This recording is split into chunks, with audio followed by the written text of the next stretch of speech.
Hello and welcome to the Weekly Stuff Podcast with Jonathan Lack and Sean Chapman. We are here to talk about stuff. This week on the show, we are going to be livening up and livening up the world with this wonderful podcast and living it up here in my basement. I was going to say living up to our name of the Weekly Stuff. We're just going to talk about stuff this week.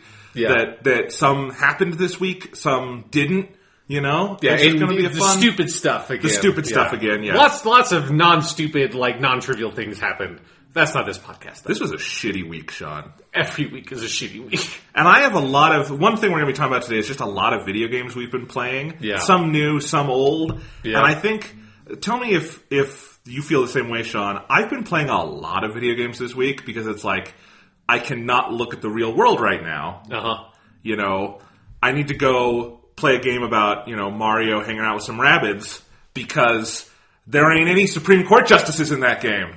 Yeah, or I need to just go live out this nice fantasy of living by the edge of your teeth in a world where humanity is on the decline and everyone's dying and See, you that have feels... to scramble for resources, which is a hopeful future compared to the one we're currently looking at. Okay. Because there might still be giraffes in that one. Yes, that's true. Very true.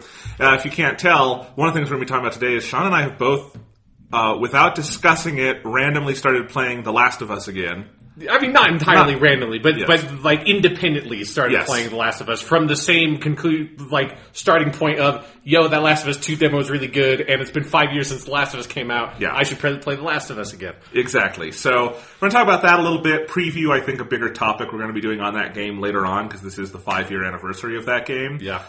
Sean, we are now officially at the point where we can do 5-year anniversaries of games we covered on this podcast. Yeah, it's a bad feeling. Yeah. But first we're going to go over a bunch of news. Again, stupid news, movie, TV, video game stuff, not children in cages news. Stupid news that we can laugh at. And we're just going to have fun with that, and then we're going to talk some stuff, we're going to shoot the shit, and it'll be that kind of episode. Yeah. I like doing these every once in a while. It's a good, just unpack stuff episode. Yes. Yeah. All right, so let's unpack our baggage, Sean. Okay. You want to start with some news? Okay, what's going on in the world of news, Jonathan? Stupid news again, asterisk. Let's start with, this is a cool piece of stupid news, which is that Doctor Who, our favorite show, got its new composer. Yeah. Have you heard about this, Sean? Yes. Yes, Segun Akinola, an alumni of the Royal Birmingham Conservatoire, which is just very fancy, who has also worked with the BBC a lot on a lot of different BBC productions, is the new composer for Doctor Who. He has been commissioned for Series 11, and I would assume to stay in that role for a while. Yeah. His predecessor, Murray Gold, of course, did it for 15 years, so maybe don't want to expect that of any particular person, because that's a crazy long assignment. But yes, Doctor Who gets its first new composer in our adulthoods. I mean, in this incarnation of the show, yes. Since it came back in 2005, it was Murray Gold all the way through. Yep. And so, it'll be interesting seeing someone else take a swing at it, see if they can live up to Murray Gold or Dudley Simpson. Exactly. So, not a ton of news here. I did not know a lot of his credits, but I actually kind of like that. He's very much in the position Murray Gold was in back in 2005, right? Where he's like a BBC guy, very well qualified in terms of education and musical background and everything, coming into Doctor Who fresh. And that's great. It also is a nice reminder just that Doctor Who is totally regenerating this time. Every cell in the show's body, nobody who's worked on the show recently is working on it this year. It's sort of crazy, but also exciting, don't you think? Yes, I mean it's what the show needs. Every once in a while it just needs to flesh everything out and be fuck it, let's start fresh. Yep.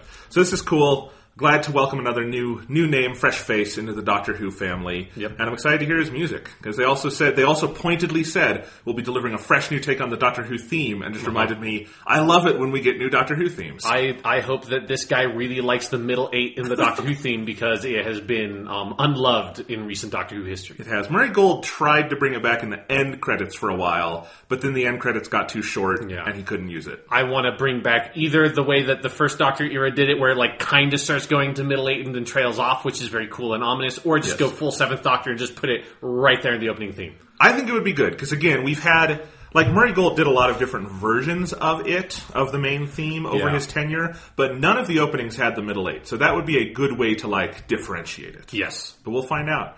We're going to go to the Doctor Who premiere with signs that say, bring back the middle 8. Yes. Yeah, no.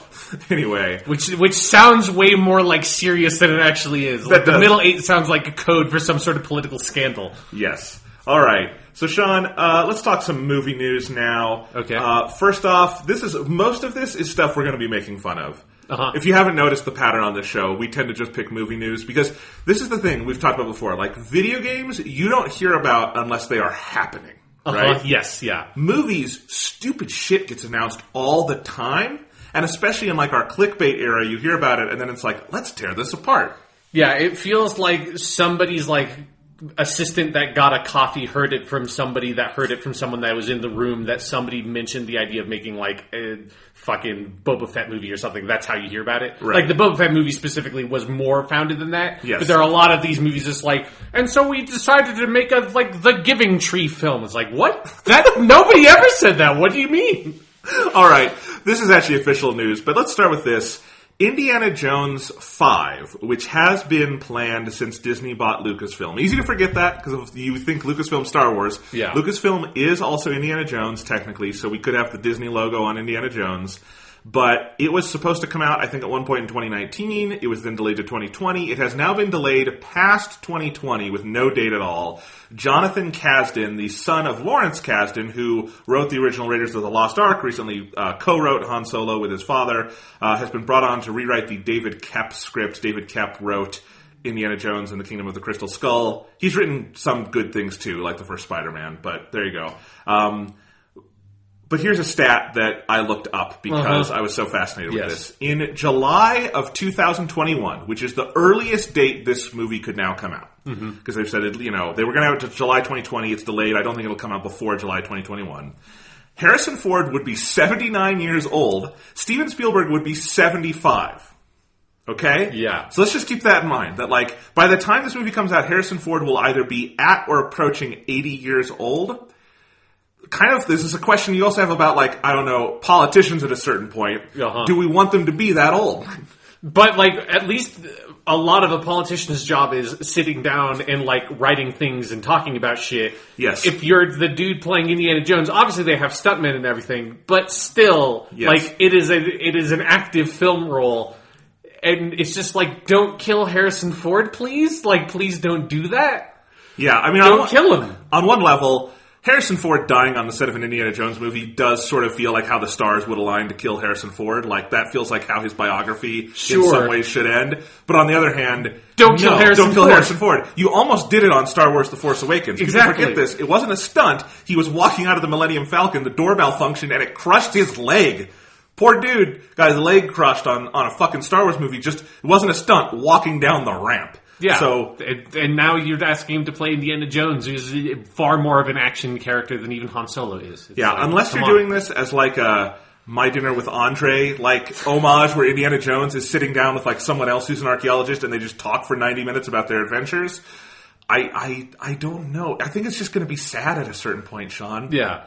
And that's all outside of just also don't make another Indiana Jones movie regardless of the age of the people participating. Yeah, I mean, let me put it this way. Harrison Ford and Steven Spielberg, they're approaching 80. I hate to be morbid, people do die in this world. And I just don't know if I want to see either of them wasting their twilight years on this. Yeah. You know, like Harrison Ford kind of, he does what he wants to do and it sort of depends. But, like, Spielberg is still an active filmmaker, but he also is 75. He only has so many films left in him. because of just nature, you know? And I don't need one of those to be Indiana Jones 5. I really don't. He's done it. He's proven everything. That's the part of it, is that there's no, like, hunger left in Indiana Jones. Yeah. I feel like you could get a great script together and direct the hell out of it, and it would still, there's none of that hunger in it that would animate that kind of story. So I don't understand the impetus for this. I don't really get why Harrison Ford and Spielberg are, like, as invested in it as they seem to be, that they are attached. Yeah. I really don't understand the point of this, and, you know, I think what would be funny is if Disney just decided to do young Indiana Jones and just cast Alden Ehrenreich for it again and just went with it. Yeah, and don't market it at all, and put it out on a weekend that historically does poor for them, and just, like, do things, and then put Darth Maul in at the end as a surprise. Yeah, but I don't know. You know, Steven Spielberg is currently working on a movie I find more exciting for him, which is a remake of West Side Story. Okay, yeah. West Side Story is one of the greatest musicals ever, but it is also, I think, sort of undeniably dated for people now. Yes. Yeah. There are no Puerto Rican people in it. It's white people in brownface. Yeah. And, you know, have your debates about that if you want. I think in the time, I don't think it necessarily mars the movie, but you look at it now, and it's certainly, if you are like 25 like us, it is kind of hard to watch parts of the movie because of that. And there have been updates to the music and everything that have made it more modern and authentic. And, you know, Spielberg is casting, like, unknowns. And that sounds like a cool idea. Yes. Again, I want him to do something like that sounds like there's meat on those bones. I don't know if there's meat on the Indiana Jones bone. And we don't even really hate Kingdom of the Crystal Skull. No, yeah, I don't like say like we're pushing that movie. No. I like that movie fine. It's fine. I haven't seen it since we saw it together in the theater. Yeah. I've like no need to go watch that film again, but the movie that is, Sean, 10 years old this year. Yeah. Yeah. Like, I mean, that's the thing. This would be Indiana Jones 5, 15 years after Indiana Jones 4, which already felt like it was the 20-year later, which was the 20-year later sequel to Indiana Jones 3. So, it's just so silly. They should just not do this. That is one franchise that makes very little sense to me. Because I like most of the Indiana Jones movies, but it is not Star Wars. You could not do it forever. It's the Harrison Ford show, and the Spielberg show. Yeah. So that's the other thing, is you can't really do it without them. So maybe just let it rest. You know, do a re-release. Put the movies back out there and let us, I don't know, something like that. That'd be more fun. And just please don't kill Harrison Ford. I can't stress it enough. Bring back the middle eight. Don't kill Harrison Ford. Those are the messages we take away from today's podcast. Yes, exactly. All right, Sean, let's go with a really stupid piece of news. Okay. Because this, believe it or not, is official. This sounds like an Onion headline. This is actual news. No. Jared Leto has been cast as Morbius the Living Vampire in Morbius, another spin-off of the Spider-Man franchise in the same vein as Venom for Sony Pictures, scheduled to come out next year. And I stress again, that is not an Onion headline. No. That movie is never happening. No. Like, I really need the book that just tells the tell-all story of the second attempt at Spider-Man from Sony, because I thought that was dead 2 years ago, whatever, and then Spider-Man Homecoming comes out. It's like, okay, Marvel has Spider-Man again. It's over. The weird Sony ambitions of making the Spider-Man expanded universe that for listeners who do not remember, they had Amazing Spider-Man 1, which was the first reboot after Sam Raimi left with Spider-Man 3 and all that. And Amazing Spider-Man 1 is a totally disposable, whatever kind of Spider-Man film. It's fine. Yeah. Amazing Spider-Man 2 is a terrible, Batman v Superman level bad fucking superhero movie that also had all those hooks in it with Spider-Man's dad and the fucking Green Goblin shit and the Oscorp shit. And Sinister Six. And Sinister Six. There are all these little teases in that movie, and there are all these talks behind the scenes about, we're going to make a Venom movie, we're going to make a this, a that, we're going to make a Sinister Six movie was going to be one of the things. And then obviously in Amazing Spider-Man 3 and all that. And Amazing Spider-Man 2 was so colossally bad a film that even though it didn't, as I recall, it didn't even necessarily bomb. It did not bomb. It did okay. It actually did not do that much less than Spider-Man Homecoming. It was so clearly dead in the water. Yeah, that it's it's not that it sunk at the box office. It was just that it sunk in the hearts of everybody that saw it. Even, and I thought presumably even the people at Sony that had greenlit all these movies, and they eventually saw the actual finished product, and they're like, we can't do this anymore, guys. Like, seriously, this movie fucking sucks. And all the rest of that, just the concept of an expanded universe Spider-Man thing is so bad for a movie. You just shouldn't do that. And so then I thought they weren't doing that anymore, and then now we're getting this Venom movie that obviously is like actually coming out, because there's trailers that it's coming out relatively soon.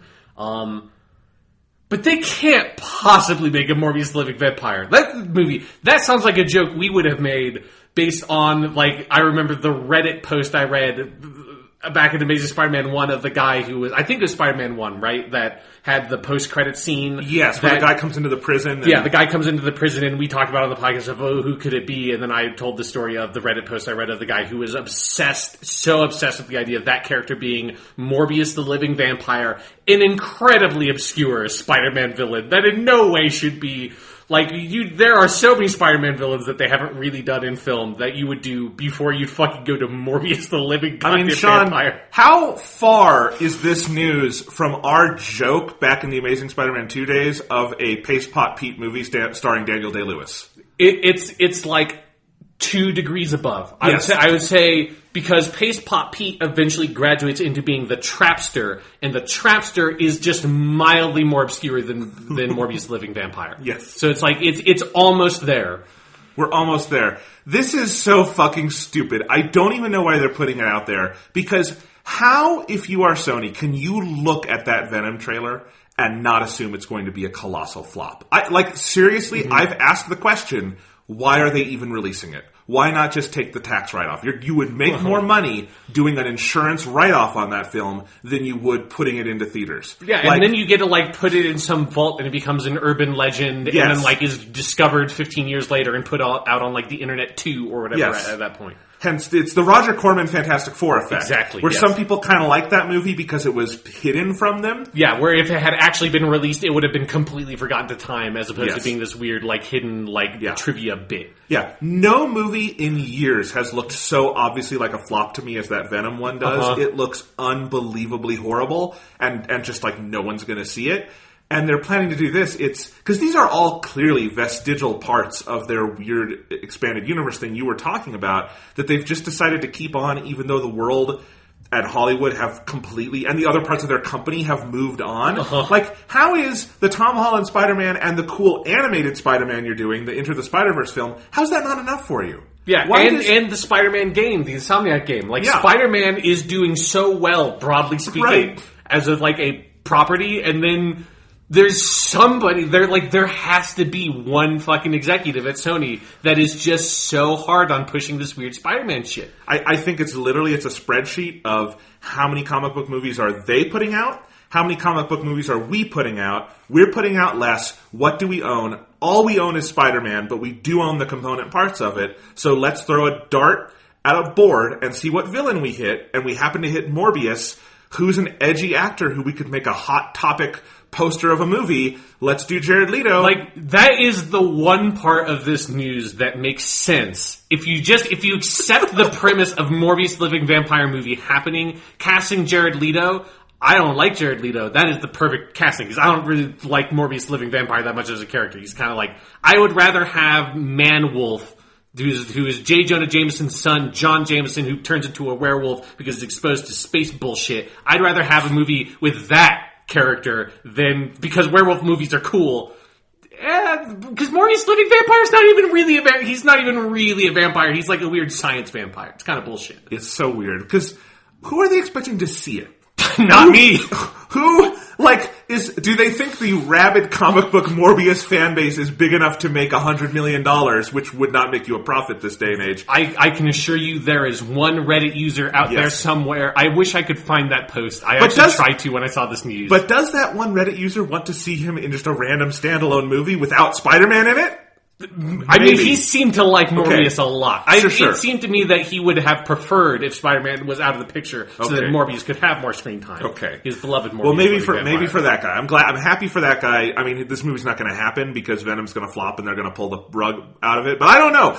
But that's at least, because also it's that Venom movie looks fucking terrible. The idea of making a Venom movie disconnected from Spider-Man is a terrible idea, but at least Venom is a popular character. Yes. There is a version of, like, I can understand somebody be able to sit in a room and pitch that movie to a, like, board of producers and people at Sony, and then, and, like, show them a chart of, like, Venom is one of the most popular Spider-Man associated characters, and they all have amnesia about fucking Spider-Man 3, and they just, like, sign off on that movie. I can understand that, even if I think it's a bad idea.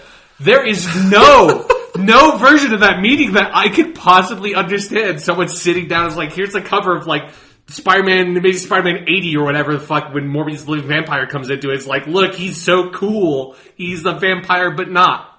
But that's the thing. If you imagine the pitch meeting of, like, a young creative person coming in and being like, boys, I'm going to tell you about my big idea. It's Morbius, the living vampire, I tell you.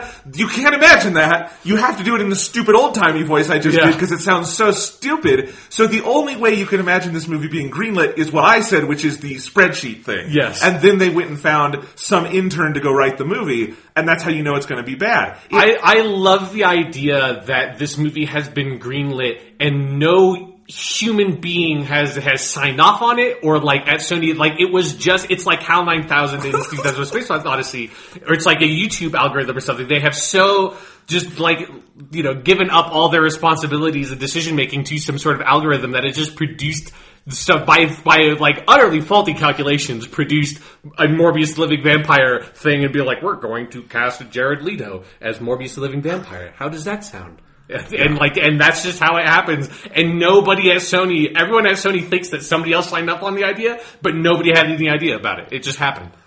Remember when the big hack happened around that Seth Rogen movie for Sony, where North Korea, different era with North Korea, where they got really mad about the Seth Rogen movie where they killed Kim Jong-il, and so they hacked the shit out of Sony and like decimated the company, and the movie had to be canceled and all this stuff. And that's where we got all those fucking, like, weird emails and stuff from behind the scenes that were rough. They were very rough. And everyone predicted, because that was one of the impetuses for Sony giving Spider-Man over to Marvel, because, like, they were just so decimated after it. Because that was the same year as Amazing Spider-Man. Like, it was just they were really fucked after all that. And everyone just assumed, like, Sony as a movie division is going to be dead. Like, this is it for them. I feel like it was. Like, they are dead. They are a reanimated corpse. That's what they are at this point, and they're like, I'm going, Morbius, Venom, and that's like all they have. It's weird. It's very weird. They should make a Kraven the Hunter movie. They even lost James Bond. They don't even have James Bond anymore. They have nothing. They have nothing, but presumably they have the rights to Kraven the Hunter. Yes. I would watch. I mean, I wouldn't.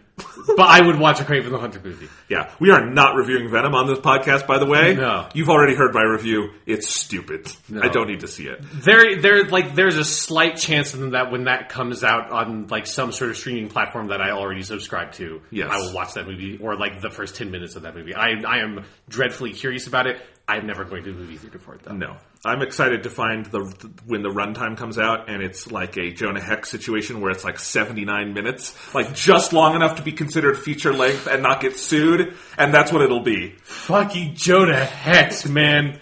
Fuck. It's bringing back memories of that like 2013, 2014. Josh Brolin bounced back, luckily. Yes, he's good. Yeah, all right. There have been a lot of bad decisions made around comic book movies in this era of a lot of other good decisions being made. Let's talk about another genre of movie. I don't even know if you want to call it genre. Movement of film that has never been good. Comic book movies are good, generally, these days. These are never good. This is video game movies. Uh-huh. So, Sean, let's do there are 4 good video game movies. We have to always say that. There are 4 good video game movies. American. Let's just say I'm going to Hollywood movies. Okay. Yeah. And then from now on, that's like just what we're assuming we're talking about. Because you're referencing the Persona 3 movies from Japan. Yes. Those are good, but they know how to make movies over there. Persona 3 movie number 2, currently available on Netflix streaming still, I believe. Yes, it is. All right. Let's do the easy one first. We've joked about this before without actually going into the details. Sean, there's a Sonic the Hedgehog movie coming out. No. This is happening. It is cast. It has a director. It has a date, November 15th, 2019. That's way too soon. It stars James Marsden and Tika Sumpter in the live-action roles. We don't know who they're playing. Jeff Fowler, a first-time director, is directing, and it's produced by Tim Miller, the director of Deadpool, who is a big special effects guy. And Fowler is, too. He's like Tim Miller. He's come up through the effects world. And why we're talking about this week is that this week, Deadline published the report, and it's since been confirmed, I think, that Jim Carrey has been cast to play Dr. Robotnik in the movie. And they're using that terminology, right? Dr. Robotnik, not Dr. Eggman. Some people put it in headlines as Eggman, but I think the release, like, who knows when they'll be called everywhere I saw it seemed like people were saying Robotnik. This is not a press release from the studio, so we don't know what he'll be called, but it sounds like they're going for Dr. Robotnik, which is good, because that's better. It's a better name, yeah. Here's the thing. That gets my attention. That's not bad casting for Dr. Robotnik. I mean, in so much as there's no such thing as good casting for Dr. Robotnik, you're not wrong. I mean, I do think he's a Swiss Army knife. I do think Josh Brolin would be the best Dr. Robotnik, let's be honest. Okay, yeah, I can see it, yes. But I don't know, I just was like, I read that and it kind of perked up my attention, like, that's one, Jim Carrey never acts anymore, and I kind of miss the guy. Yeah. We found out recently he's been very sad for a while, and that's a bummer. And I'm like, that could be cool, but it's just, because the whole thing is they're planning this as a live-action animation hybrid. James Marsden and Tika Sumpter are live-action actors in it. Like, James Marsden is not voicing Sonic. We don't know who's voicing Sonic. I really hope it's Jaleel White. He's still around. He is, get him. Get him. He's so good. But, or he was in the 90s as Sonic. Yeah. Anyway. They're not casting Jaleel. No, that's never happening. No. Anyway, but, I don't know if Jim Carrey, it's not clear if he is playing like a live action, he's going to be in prosthetics, Dr. Robotnik, or if he too will be animated. The entire live action animated hybrid for Sonic sounds creepy and fucked up and they shouldn't do that. Yeah, because it is confusing because I suppose Dr. Robotnik is a human, but also he doesn't look like a human. No. I hope that they basically go the Sonic the Hedgehog 2006 route with it, and there's Sonic, who is a anthropomorphic hedgehog guy, Dr. Eggman that is some sort of mutant human that looks like Dr. Eggman, and then there are like real human being people. Yes. So there's like three kind of groups. There's the anthropomorphic animals, there's where the fuck Dr. Eggman / Robotnik is, and then there's Princess Elise and the other human being. I hope this is just a Sonic smooch. I hope this is a straight up adaptation of Sonic 06. Yes. Just go for it. Have Sonic just French kiss a human woman.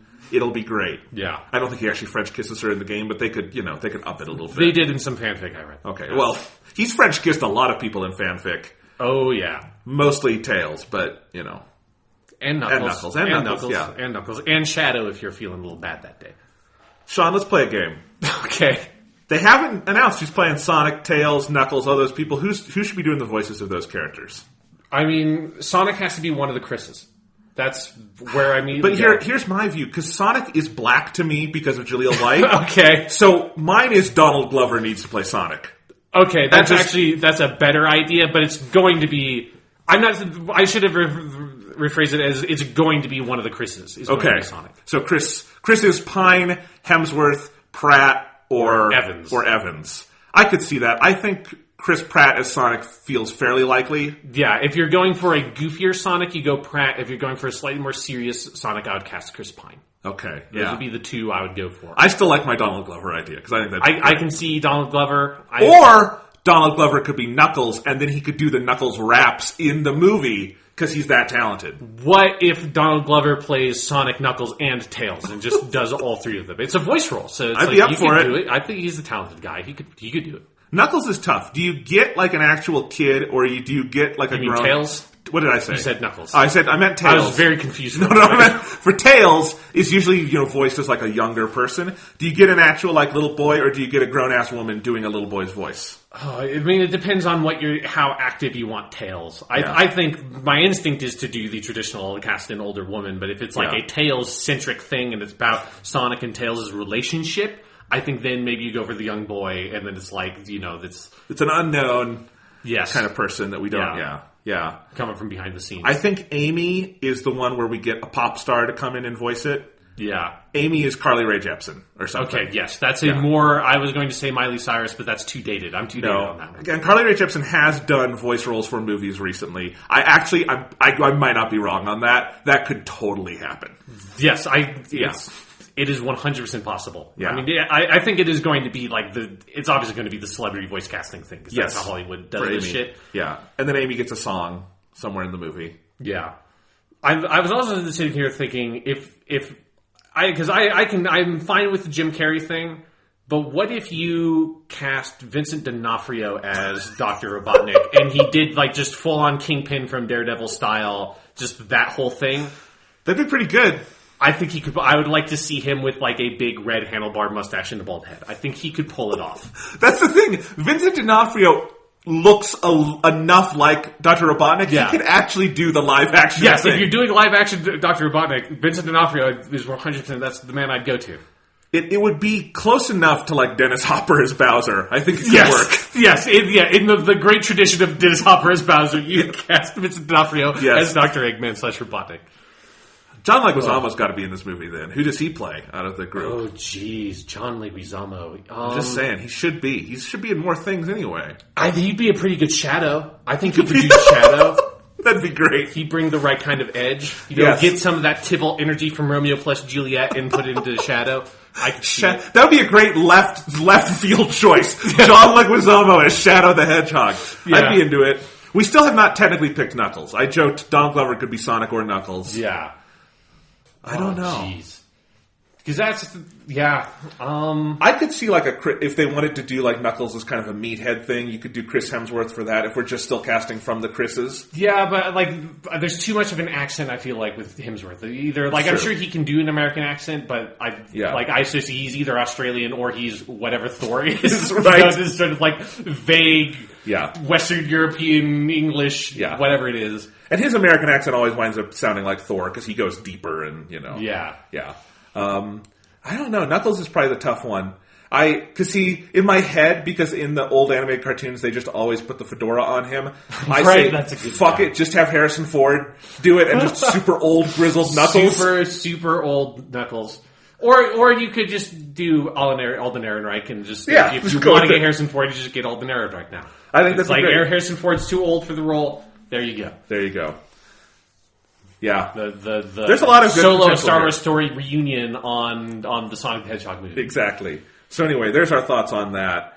So there are also, Sean, official Detective Pikachu and Mario movies happening. Uh-huh. Detective Pikachu is either still shooting or has wrapped principal photography. So like that's a thing. Ryan Reynolds as Pikachu. No. It's very weird. Why? And the Mario movie is happening at Illumination, which is up there with Donald Trump is president as like a thing I hoped would never actually happen. I'm kidding. But it is bad. It is fucking bad. And in the like world of stupid news, yes, it's up there. It's up there. Because Illumination Entertainment should not be allowed to do anything. Have you seen the trailer for that fucking awful Grinch movie they're making? I didn't see the new trailer. I saw the original trailer. Okay, there's a new one, and I saw it was in front of one of the movies I saw recently. Is Benedict Cumberbatch Grinch? Yes. Oh my god. I couldn't really remember if I made that up because that's such a bad idea if that's what they actually did. Yeah, no, it's what they did, but he's disguising his own voice and it's weird. But yeah, they shouldn't be doing it, but there's that Mario movie, there's this Detective Pikachu movie, there's a Sonic the Hedgehog movie. Are we in a moment, and Sean, which of those three movies do you think has the chance of being good? Detective Pikachu. I do too, because that's weird enough of a thing, and it's like, it's not just doing a Pokemon movie. And because they're actually making it, so it's like, it feels like there's enough, like, because that Mario movie announcement was months ago, and we haven't heard anything about it, because it's an animated movie, and those take forever. But it's happening. Like, Nintendo signed off, it's in production. But they haven't said anything about casting or anything like that. Again, I would assume that's 3 or 4 years off, because that's the standard cycle. Right. But, it's happening. This Sonic movie is happening. Like, it's crazy. We go in these cycles where, like, no video game movie has ever succeeded at the box office. Yeah. Ever. And somehow, we still try it. And one of these, here's the thing. I think one or all of these could. I think that Mario movie is probably a hit because Illumination's movies are always hits. I'm going to hate it, but it's going to be... I think the Pikachu thing could be huge. Sonic will probably flop because Sonic flops a lot these days. Yeah. But I don't know. It's weird. And, like, what is different, and it's interesting that, like, all of these are kind of coinciding, is that it is... I feel like typically the what you think of as the video game movie is more that, like, T2M rated game stuff of, like, Tomb Raider or Doom or Resident Evil or Silent Hill. That's, like, generally where you go to. And this is, like... a bunch of kids movies, like animated kids movies or like hybrid like live action stuff, and And that's where I feel like there's maybe a chance for those to succeed just because, like, if they fall into pitfalls, I don't think they're going to fall into the video game movie pitfalls. They're going to fall into the animated, like, kids movie pitfalls, right? Probably, Like those are different spaces because, like, the video game movies all go into the same shit direction with their, like source material and go weird edgy with it and overly referential, but also not understanding anything about what made the video game story interesting or the characters interesting. And that's not, I think, exactly in play here. So no, I'm curious about them. I will probably not see any of these. No. But I'm anxiously anticipating the trailer for Detective Pikachu so I can be convinced that movie actually is being made and it has been made. I don't know. You might just have an aneurysm when you see it, Sean. I mean, that might be the end of all of it. It's just, why? Speaking of video game adaptations, Showtime has officially ordered a 10-episode first season of Halo. A Halo TV series. This is basically the same series that has been in development for years and years and years after the movie was in development for years and years and years. Microsoft was going to make this for Xbox before they decided to pull out of the whole TV thing. So Showtime has it. It's written by Kyle Killen, who is... none of his shows have been super successful, but he is a really acclaimed TV writer. He did the show starring Jason Isaacs called Awake that did make it a full season and is very good. He did a show called Lone Star at one point that only aired like 2 episodes because it flopped, but was, again, very acclaimed. So he is a good TV writer. It's directed by Rupert Wyatt, most famous for Rise of the Planet of the Apes, the first new Apes movie. So again, this is happening. It didn't just get a pilot order. It got a straight-to-series 10-episode season order. And clearly, like, this is Showtime's Game of Thrones. Everyone is trying to get a Game of Thrones. Amazon has Lord of the Rings. Showtime now has Halo. We can talk later on about how fundamentally they misunderstand why Game of Thrones is popular. Yes. But anyway, there's going to be a Halo TV series. It's going to suck. Like, let's just be honest. There's exactly zero precedent for this kind of thing being good. So we just have to prepare ourselves for that now. But it is interesting. And it's something of where there was a time in my life where I was like, a live-action Halo movie or / TV series, that could be good. Yeah. And that time in my life was 10 years ago when Halo 3 had just come out or was a year old now.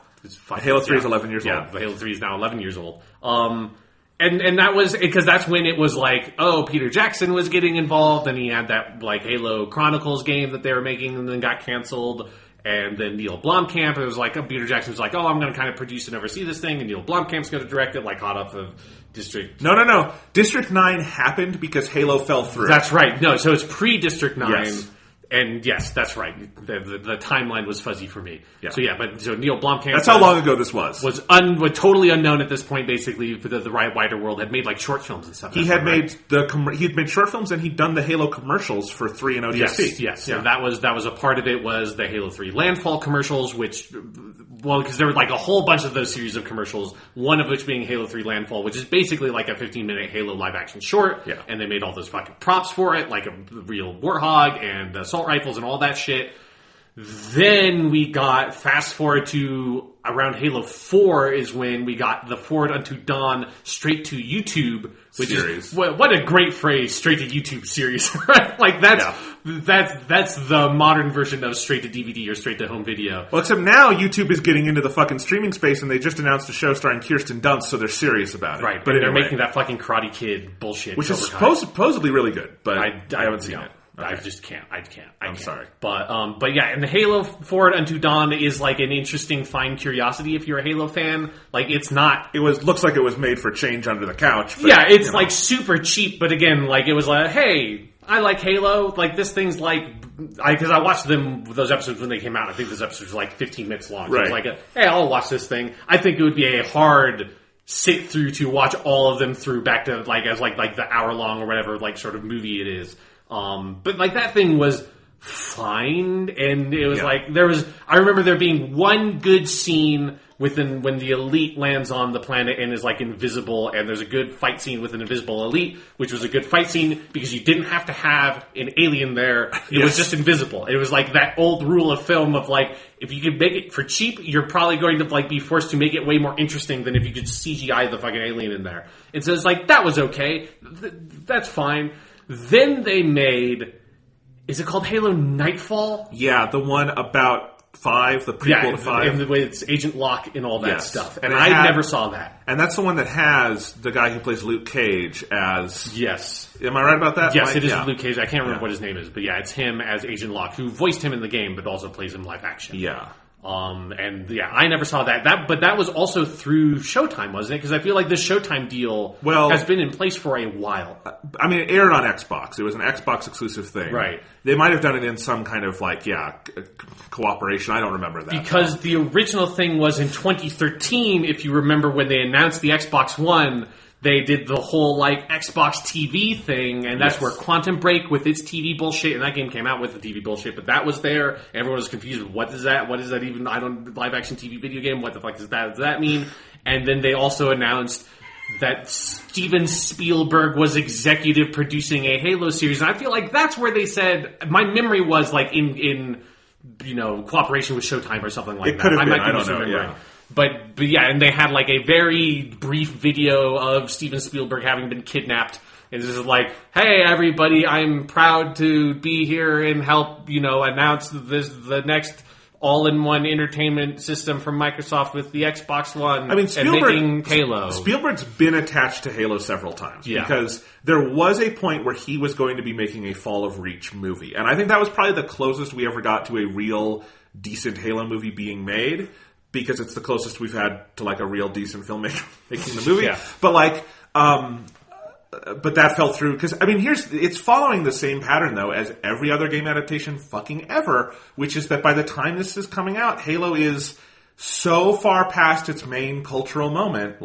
This would have made sense in the late 2000s. It will be a full decade plus past the key moment where this could have been something.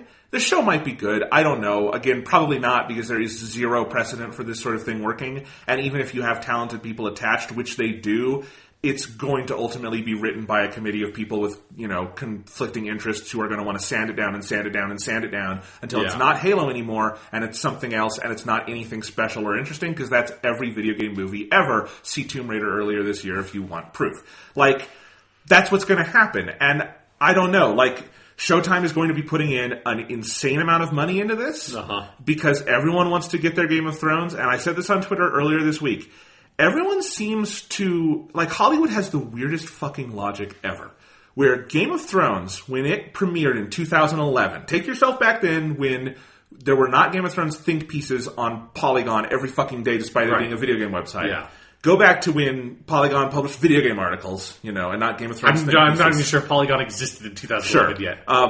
And Game of Thrones was this weird up-and-coming fantasy show from HBO that had Sean Bean in it, and that's why anyone paid attention, because he kind of looked like Boromir. He did, and everyone, the question back then, all through seasons 1 and 2 of Game of Thrones, was... Is this going to sustain long enough for them to do all the books? Is it going to be a big enough a hit that HBO can afford this thing? It was not a sure thing when it came out. And also back then, not many people knew about the books. They were popular books. They sold well when they came out, but they were not Harry Potter. They were not a massive international sensation where everybody knew A Song of Ice and Fire. The first time I ever heard about it was when they announced that TV show, and I saw Sean Bean is oh, that kind of looks like he's wearing the Boromir costume. That's cool. Based on books. I only knew about it because my older brother read the books. He was one of the people who he was a teenager when the first one came out, and he got into it right off the bat. But I didn't even know that this Game of Thrones show was based on those because the first book is called Game of Thrones, but not the series. Right. So I didn't even know it by that name. So people didn't know about it and it became a hit. Most things become a hit organically because of quality and the moment and the content and the place it came out in for those reasons, right? Yeah. And so now you've got Amazon is getting Lord of the Rings to do Game of Thrones and it's Lord of the Rings is popular, so therefore everyone's going to watch it. Again, not learning the actual lesson of Game of Thrones, which is find material you think is interesting and compelling and that you could develop on a wide scale. HBO's already done it again with Westworld, which I think is a weird show that I don't really ever want to watch, but it's a hit for the same reasons. So HBO gets it, no one else does. And now Showtime is doing this with Halo, which is an even weirder, shakier proposition, but because this is the other thing about video game movies and things like this is that there's two fan bases potentially. There's people who don't know Halo who could come watch it, and there's people who do know Halo who could come watch it. Generally, the people who don't play that video game thing are never going to go see your video game movie because they feel like alienated from that community, and they're like, oh, that's a weird video game thing, and it's such a...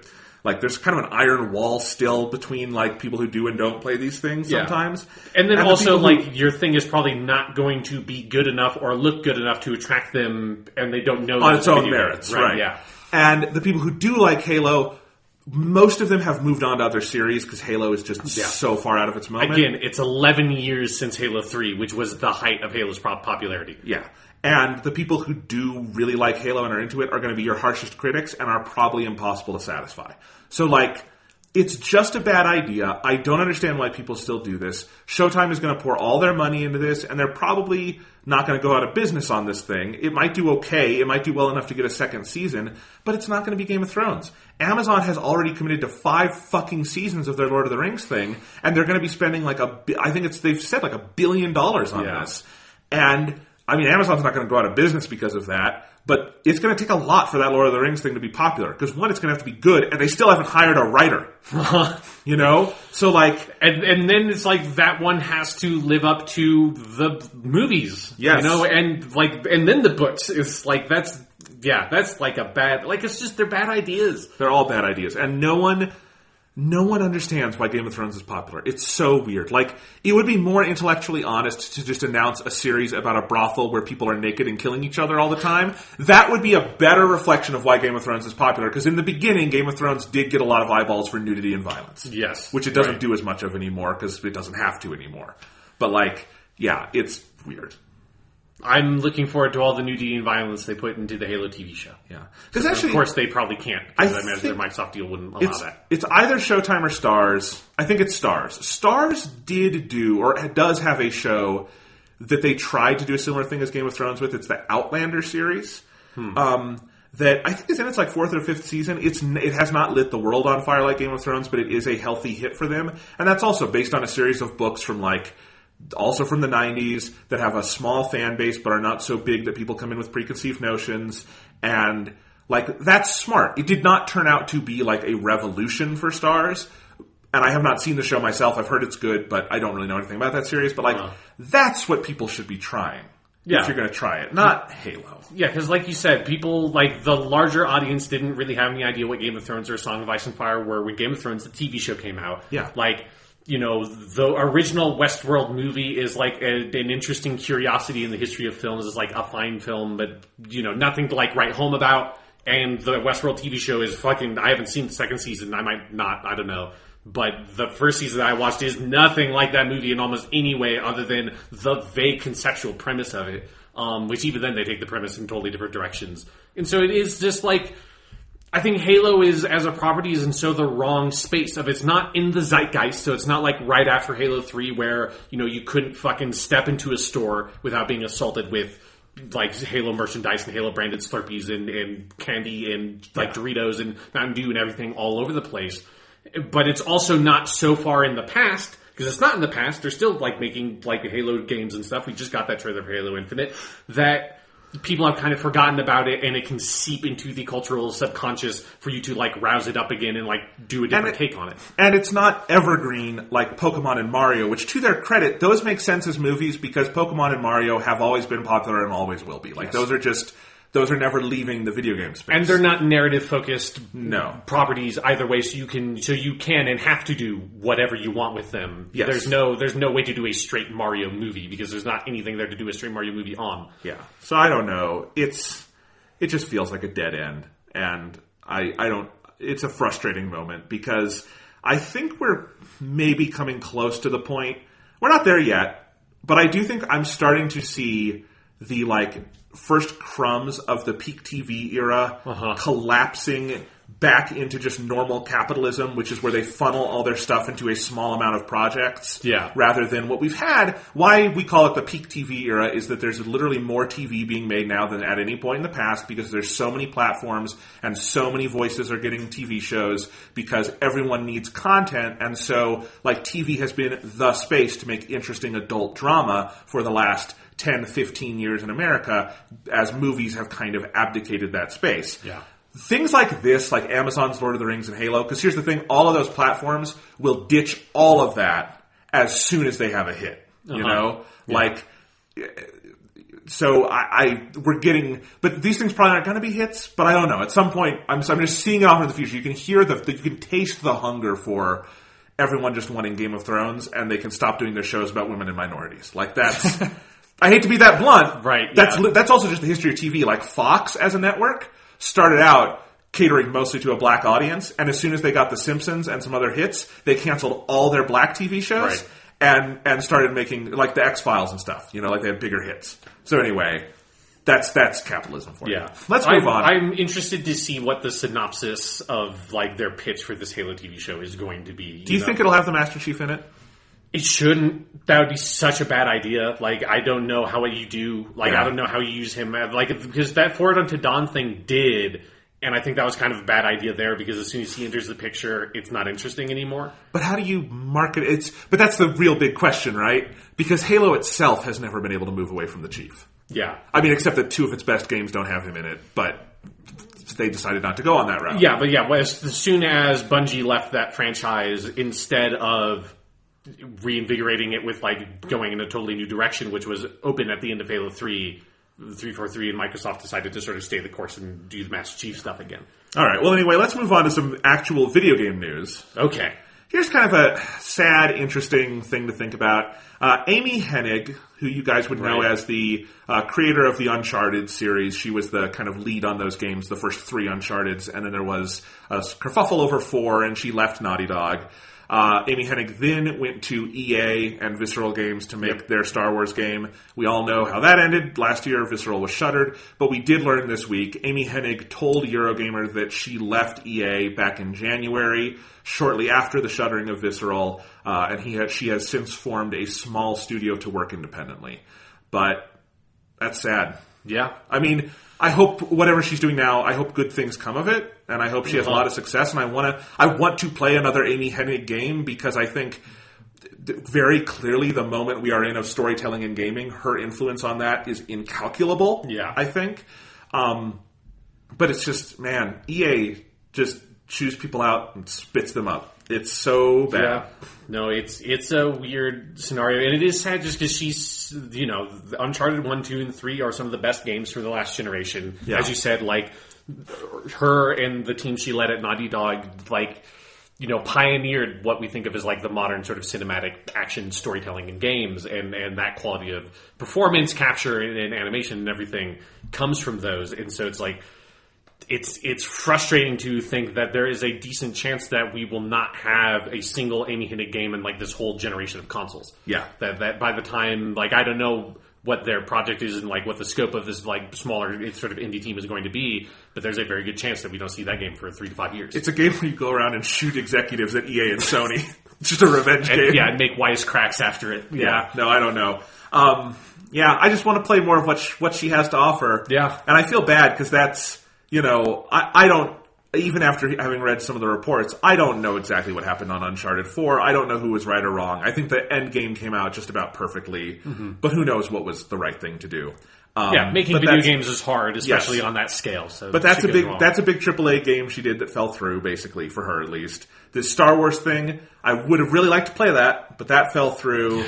And that sucks for someone who was, really, really important to the industry in those years where Naughty Dog was really ascendant in the PS3 era, So it's too bad. It's something that's weird. Like, it kind of made me think of a similar situation, but like similar but different in some ways, is Ken Levine, who was the sort of creative lead on the BioShock games, or BioShock 1 and BioShock Infinite.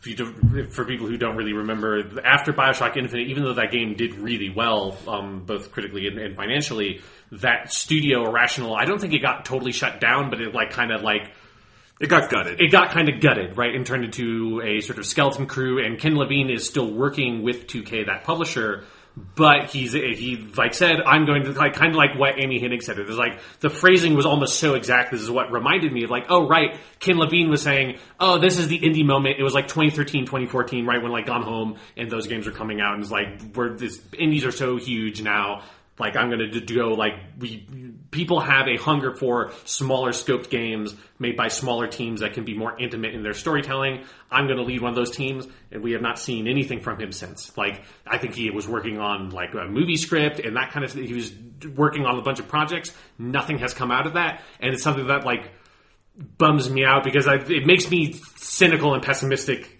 just from the precedence of that, of video games are a weird business, and historically it does feel like, you know, a lot of the people we think of that have, like, led great teams, either, like, in the past generation or even further back, either have to go to Kickstarter, and then oftentimes whatever their projects are don't ever come out or come out weird and bad, or they just sort of disappear, and, like, who knows what the fuck Ken Levine has been doing for the past 5 years since Bioshock Infinite came out. Yeah, it's weird. Let's move on to another piece of news, Sean.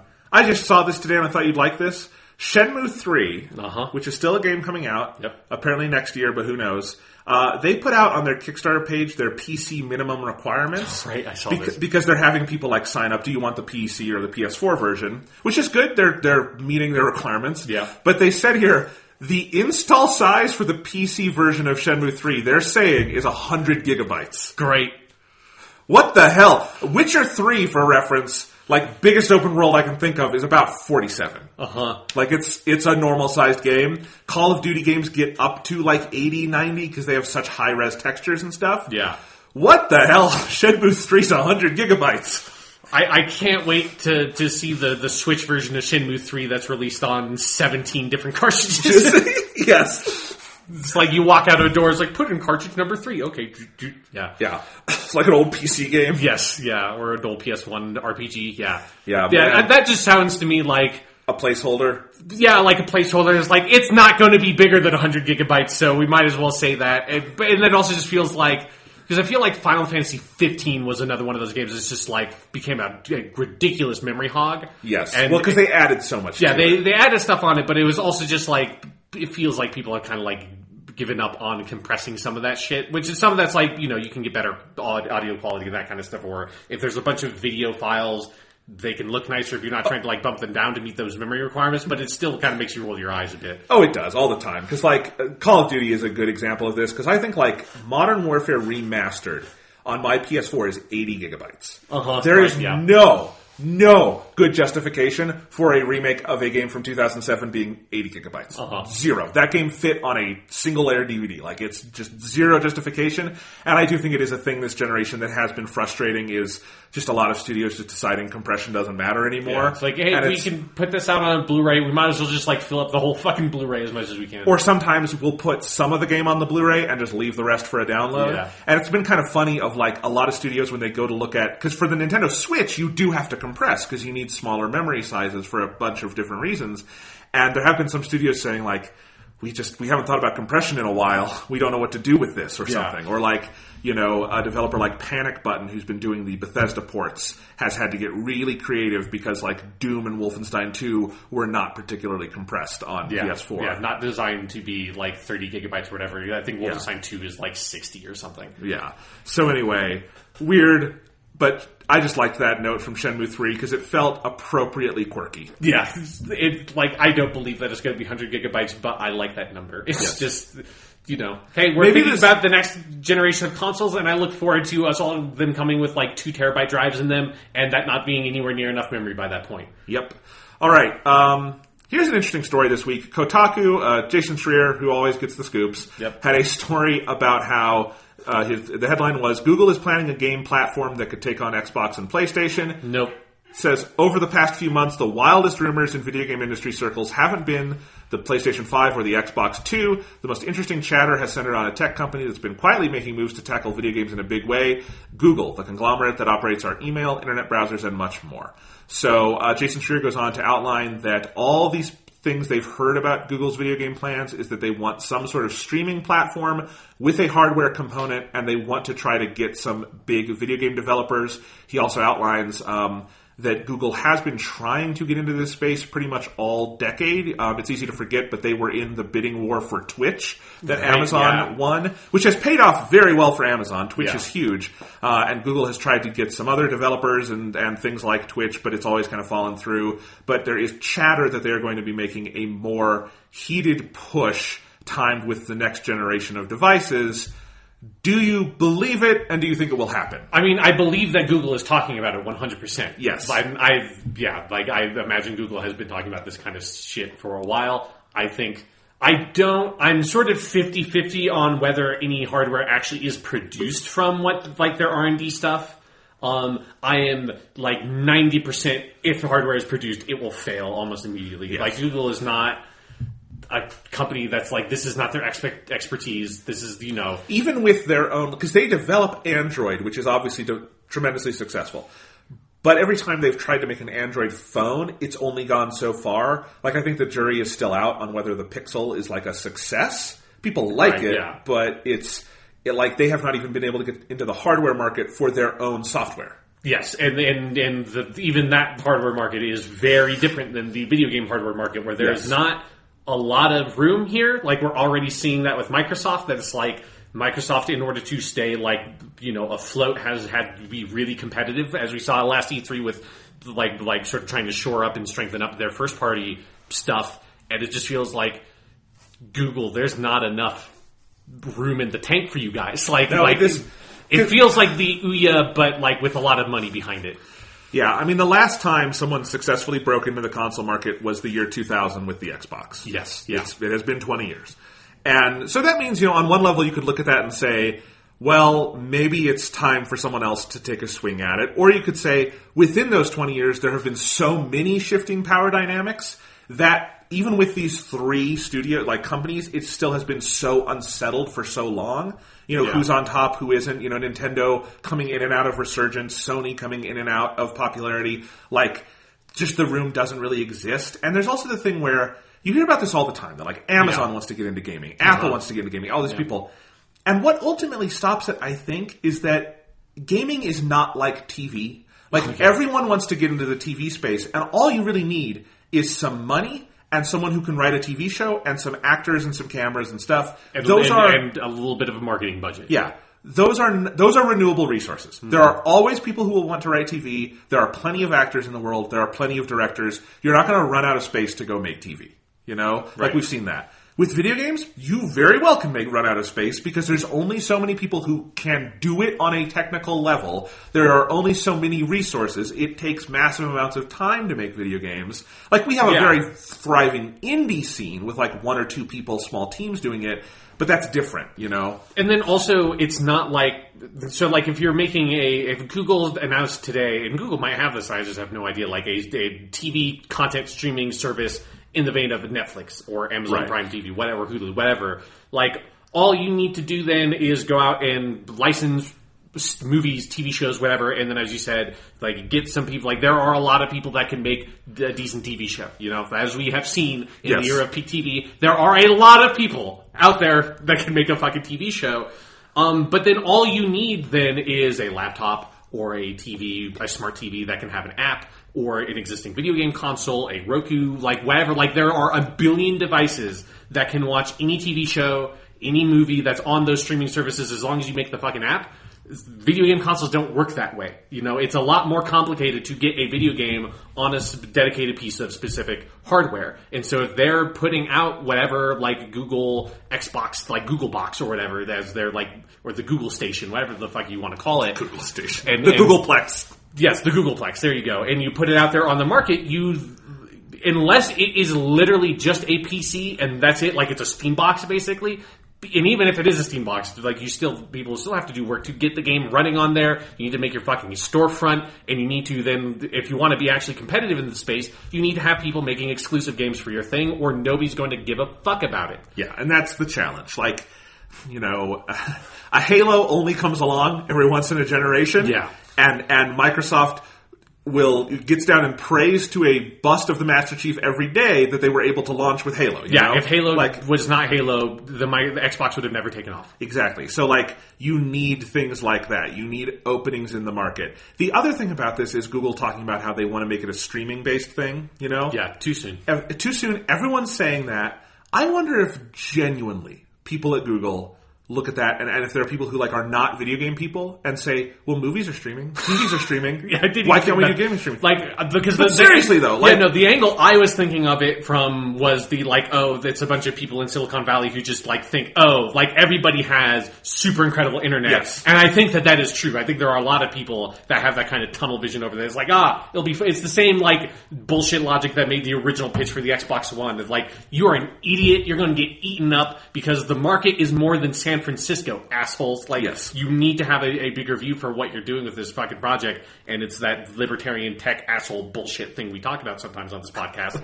And I think that's part of it. But I think you're also right. I hadn't thought about that angle of them having no real conception of that streaming a video game is a much more difficult problem. Like hundreds of times more difficult problem than streaming video, because streaming video is streaming video. We've been doing that for decades at this point. Streaming a video game, you need super low latency, lower latency than any video game streaming service that currently exists to be like, preferable on a larger platform. Yeah, you need technology that has not been invented. Yeah, and in like a national infrastructure that is not there. And will not for maybe in our lifetimes be there. So like, yeah, and because I know a lot of people in the industry are talking about this, and I think some of them, like Yves Guillemot, the head of Ubisoft, knows better and is probably just posturing. Yeah, posturing and saying, like, this is, obviously it's something they're looking into as, like, a future project. That makes sense. Yeah. But then I think, I do wonder, because, like, Facebook has tried this, Amazon has tried this, Apple's like, and everyone kind of has this streaming mentality, but they're not video game people, so maybe they don't even know, like, they probably know what latency is, but not how it would connect to video games. Yeah. Right? So I think you put the tunnel vision and the we're not video game people in the same room, and you get this, and I don't think anything will ever really come of this from Google. I don't think they're going to launch the Googleplex or whatever. I don't know. Because again, the console space is in a really kind of exciting competitive space right now, but it's so unsettled and there's not an obvious lane to get into, Yeah. Like if Xbox were truly clearly dead, like on its way out, Microsoft had announced if Microsoft was now where Sega was when Microsoft was trying to get in, because that's one of the things to remember is Sega was on its way out right when Microsoft was coming in, which like created a room and space. And Sega had been on its way out for a decade. It had been a long time. Yeah. So like, and Xbox One has had a lot of problems, and I've made my predictions about it, but we are still years from the collapse whenever that happens, if it happens. So there is no clear opening. Nintendo has ballooned again, and this does not feel like a flash in the pan like the Wii. The PS4 is super successful, so it's all unsettled. And I don't know there's a lane for someone to come in and be like, let's do our Googleplex device. Yeah. If Valve has not made the Steam box work, Google is not making their bullshit work, Like, this also reminds me of Facebook buying up Oculus Rift and trying to do, like, VR stuff, and it's been, like, 3 or 4 years, and that has not gone anywhere, so. One of the many times Facebook got into bed with a neo-Nazi and didn't realize it was a bad idea. Yep, I sure do love those Facebook ads of them being like, hey, we fucked up, guys, but we'll be better. It's like, fuck you, Facebook. Facebook, you market like a drunk stepdad, romances, and I hate you. Yeah. I hate you. Anyway, here's something funny. So, Sean, Todd Howard, game creator extraordinaire. Yes. Recent E3 rock star. Yeah, stand-up comedian, as we all have come to know him. A man who can fucking rock a leather jacket, Mr. Todd Howard. Yes. He gave an interview with German gaming publication GameStar where he said the following quote, which I think opens us to our last news conversation. You cannot do crossplay in Fallout 76. We'd really love that, but right now we can't. Sony is not as helpful as everyone would like. Yeah. So just getting back to this, Sony is getting punched in the nose pretty much every day for this. Yeah. And yet they have not changed anything.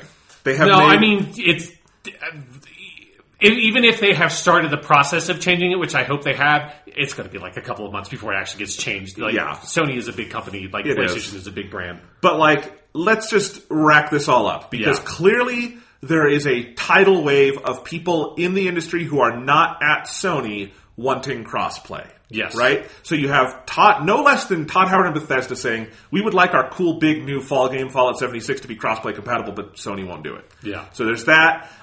We didn't talk about this last week, but there's that new version of Minecraft that's out, and it Yes, launched the on All for One or whatever. yeah, it's the Bedrock update, whatever they're calling it, but it's on Nintendo Switch now, and Nintendo and Microsoft did a big marketing run together on it, where like you had an Xbox controller and Joy-Cons in the same ad, which was pretty trippy, Yeah. and basically just making fun of Sony over it. And it is weird. I logged into my Minecraft on Nintendo Switch with my Xbox gamer tag. That was fucking trippy. But anyway, so there's that.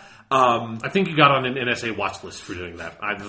That's just this. That's not. It's not right. It's not right, yeah. So anyway, they're making fun of it. There's the whole Fortnite thing going on. Sony has said they're looking into the Fortnite thing, but they haven't changed anything or promised to change anything. I still think it's entirely possible that Sony's strategy is wait for things to blow over, and we're not going to lift a fucking finger on this because we don't have to. We've got the Scrooge McDuck vault of money. Right, yeah. We have like 80 million PS4s or whatever in the market. Yeah, and everyone else can go fuck themselves. I honestly do think that's probably the most likely thing based on Sony's past and their behavior this generation. But when you have like all the way up to Todd Howard, just because there was a point where people were frustrated about the cross-platform thing, but they would kind of disguise it, and they wouldn't just come out and say Sony's fucking us on this. Yeah. But when Todd Howard is just out there saying we wanted to do it and Sony fucked us on this, like that is kind of a tsunami. Like that is a tidal wave of like pressure from literally everybody else in the industry wants to do this. Sony doesn't. Sony is up on top, so they don't necessarily have to hear the peasants screaming at them. But I don't know. It's an interesting moment. Yeah, it's something of the reason why I feel like there's a decent chance that Sony moves on this is because it feels like it's like bigger companies, because back before, like where this conversation started mostly was around like Rocket League and smaller games like that. And it was enough to be like, it would be cool, but also like even whatever like the crossplay stuff would be relatively inconsequential because it's not like, I have my PSN friends list that I can like send an invite to my like an Xbox Live person. Like, you have to build the infrastructure in the game to make those different network infrastructures like communicate that way. So like you'd have to build like a game specific friend list and all that kind of bullshit. But the industry is very much moving in the direction of these like big games as service type games that have their own friends lists and their own network features and infrastructures that are updated constantly. And Fortnite is like the shining pinnacle of that. That is a game that I don't play, but I am constantly seeing tweets or like news updates on different game sites about whatever random bullshit Fortnite is doing. It seems like Epic knows how to foster the success that they've had with Fortnite and is just constantly updating that game and doing new stuff with it. And if you're having games themselves act as these larger platforms, and then it seems like maybe that is kind of the space that Bethesda wants to put Fallout 76 if it's successful, then that's where like crossplay is more meaningful because then the developers have the motivation to build that infrastructure and that platform for that game, and therefore crossplay is not just you have a larger pool of random players to match with matchmaking. It is I can use my in-game friends list to invite my friend who's playing the like iPhone version of the game, and my other friend that's playing the Switch version, and my other friend that's playing the Xbox One version, and the game maybe has like a party chat system and all that stuff built into it. With those like bigger developers, if they are moving into that space, there's then a lot more of a motivation, I think, for Sony to then yield because the crossplay thing becomes way more meaningful than it was before. I agree with all of that. I also just think I think it's a your position is also chance. possible. There's a significant chance that all of that could be true, and Sony could look at all that, and then it could check its bank account and say, "We're fine. We're not going to move on it." I think it would be smarter for Sony to skate where the puck is heading. Yeah. To quote Steve Jobs or something, but they don't always. They're not a very reactive company. That's just a thing to remember. They have made a lot of good moves this generation to become popular, but a lot of that has kind of just been staying the course and doing the making good games well thing well. Yeah. A lot of the service components, they have not hit back at any of the major developments Microsoft has made to try to be more competitive with them. They have so fundamentally ignored that. I think Sony publicly commenting on this very much opens the door for that. I think if they really were committed to just staying the course and ignoring the crossplay thing, they wouldn't have publicly commented on it at all. Yeah. But, again, news cycles move on. Things happen. I could very much see, in a couple weeks, people aren't talking about this as much. The Fortnite fan base is maybe annoyed at it, but They just stop playing on PS4, and that's fine. And Sony doesn't so much care about that because I don't know how crucial Fortnite is to their business. Yeah, but like I guess like where I'm saying where I think the thing that would cause Sony to move is if this is a trend that is going to continue and that Fallout 76 is going to become a game like that. Yeah, if and Fallout there's going to 70 be more of these on consoles. If Fallout 76 sells Fallout 4 numbers and stays in the news like as a major video game thing for months on end. Yeah, and it creates this like big like community and stuff. If it's a Destiny level hit or something, and Todd Howard is out there saying we want crossplay, yes, I could see that. Because that's the thing, like Destiny, it'd be great to have crossplay. It'd be really great to have crossplay on Destiny, but Bungie has never been out there banging the drum for that. No, like because they probably don't want to like have to build all the shit to do it. No, because it sounds like Bethesda has already made the stuff for Fallout 76. Obviously, Epic already made the stuff for Fortnite. Yeah, so I don't know, but it could also. I think it's going to take a while to find out, and I think. Probably the single most likely scenario is they do a limited fix for Fortnite, but not for anything else. Yeah, because the account shit with Fortnite is a little bit different than just the crossplay thing. Like you could like do a make good on some of that account horse shit on the Fortnite one, which is like a step above. Like we don't want like crossplay. Yeah. You shouldn't be able to like block people being able to sign into an account that's signed on a different machine. That's stupid. Yeah, but we'll see. It's a weird moment. Yeah, but anyway. Sean, that's the news. Let's talk about some stuff. All right. What have you been up to? A couple things. Like you said, it's mostly been video game stuff. I'm going to go with the most surprising thing, and we could have segued this earlier, but I didn't think into it. I'm just going to say what game I've been playing, and then I'm going to tell you the very logical concrete pathway by which I reached that point. I'm excited. Yeah, it's like I've been watching all those Sherlock Holmes shows, and that's something that Holmes says all the time. If you present someone the results of the deduction without giving them the path, it's a lot more theatrical. Yes. So I've been playing The Amazing Spider-Man 2 on Xbox 360. Whoa! Whoa! Where? How? Isn't that the game they pulled off the storefront? That is a game that is in that weird fucked up licensing situation where Activision no longer has the rights to Spider-Man, so they're like, fuck it. And how have you been playing it? On Xbox 360, because the Xbox or the PS4 version is way more expensive. And I saw you, Jonathan, just now to break down the Iron Curtain. You glance over at my entertainment station and note the fact that there is no Xbox 360 hooked up next to my PS4 where I normally play video games.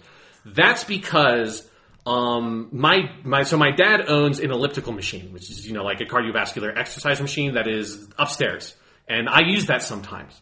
And we have a little TV hooked up in that room, and I have my old Xbox 360 hooked up there. I usually use it, so if I'm on the elliptical, I usually watch like anime or something on there. Occasionally I will play games. That's how I played the old Call of Duty campaigns for like Black Ops and Black Ops 2, and the ones I missed was I just bought old used copies of those on Xbox 360. Those games you can play with your fucking eyes closed, basically, because if you play Call of Duty campaign on normal, it's a game that basically plays itself. It's shit that explodes. Yeah. If you're just like on basically a treadmill, it's fine. You can just play it, and it's a good way to sort of like distract yourself while you're exercising.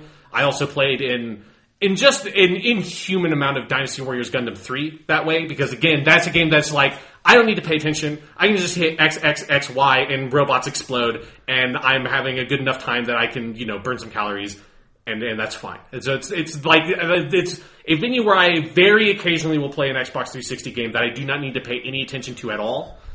And I have also been, since the Insomniac thing, been in this like deep Spider-Man hole. I just earlier today read, it would be Spider-Man issue 48, I think. So I've been reading Amazing Spider-Man issue 48. Spider-Man issue 48 is different than the Amazing Spider-Man issue 48, because talking about comic books fucking sucks. And I've just been feeling like, I want to play some Spider-Man stuff, and there are no Spider-Man games that you can play on the PlayStation 4, because they released, the only one I think that would have been released is Amazing Spider-Man 2, and I guess if you count like Lego Marvel Superheroes or something, but I'm not going to play those, that's different. But you can't just download Amazing Spider-Man 2 on any platform it was originally available for, because Activision does not own the rights, and it's stupid, and I guess whatever their deal was if we don't have the rights anymore, it's not going to be on the storefront. I don't understand how that shit works. That doesn't seem like it should make sense. Apparently it does in the world of business. I like the idea that, like, now that Amazon owns the rights to Lord of the Rings, like, all the Peter Jackson movies just go off of, like, iTunes and everything. They just disappear. It's like, well, yeah, like, we own it now and you can't watch those old. It's like, I don't understand how the fuck those deals work. But it seems like all that, like Ultimate Marvel vs. Capcom 3 had all those issues. I don't understand how Activision worked that shit out. And so if you remember when I made my like impromptu top 8 or whatever it was Spider-Man games I'd played, I mentioned then that I kind of had wanted to play the Beanox Amazing Spider-Man games because they made Amazing Spider-Man 1 and 2 after they were thrown into the licensed movie game mines by Activision back when those were still a thing.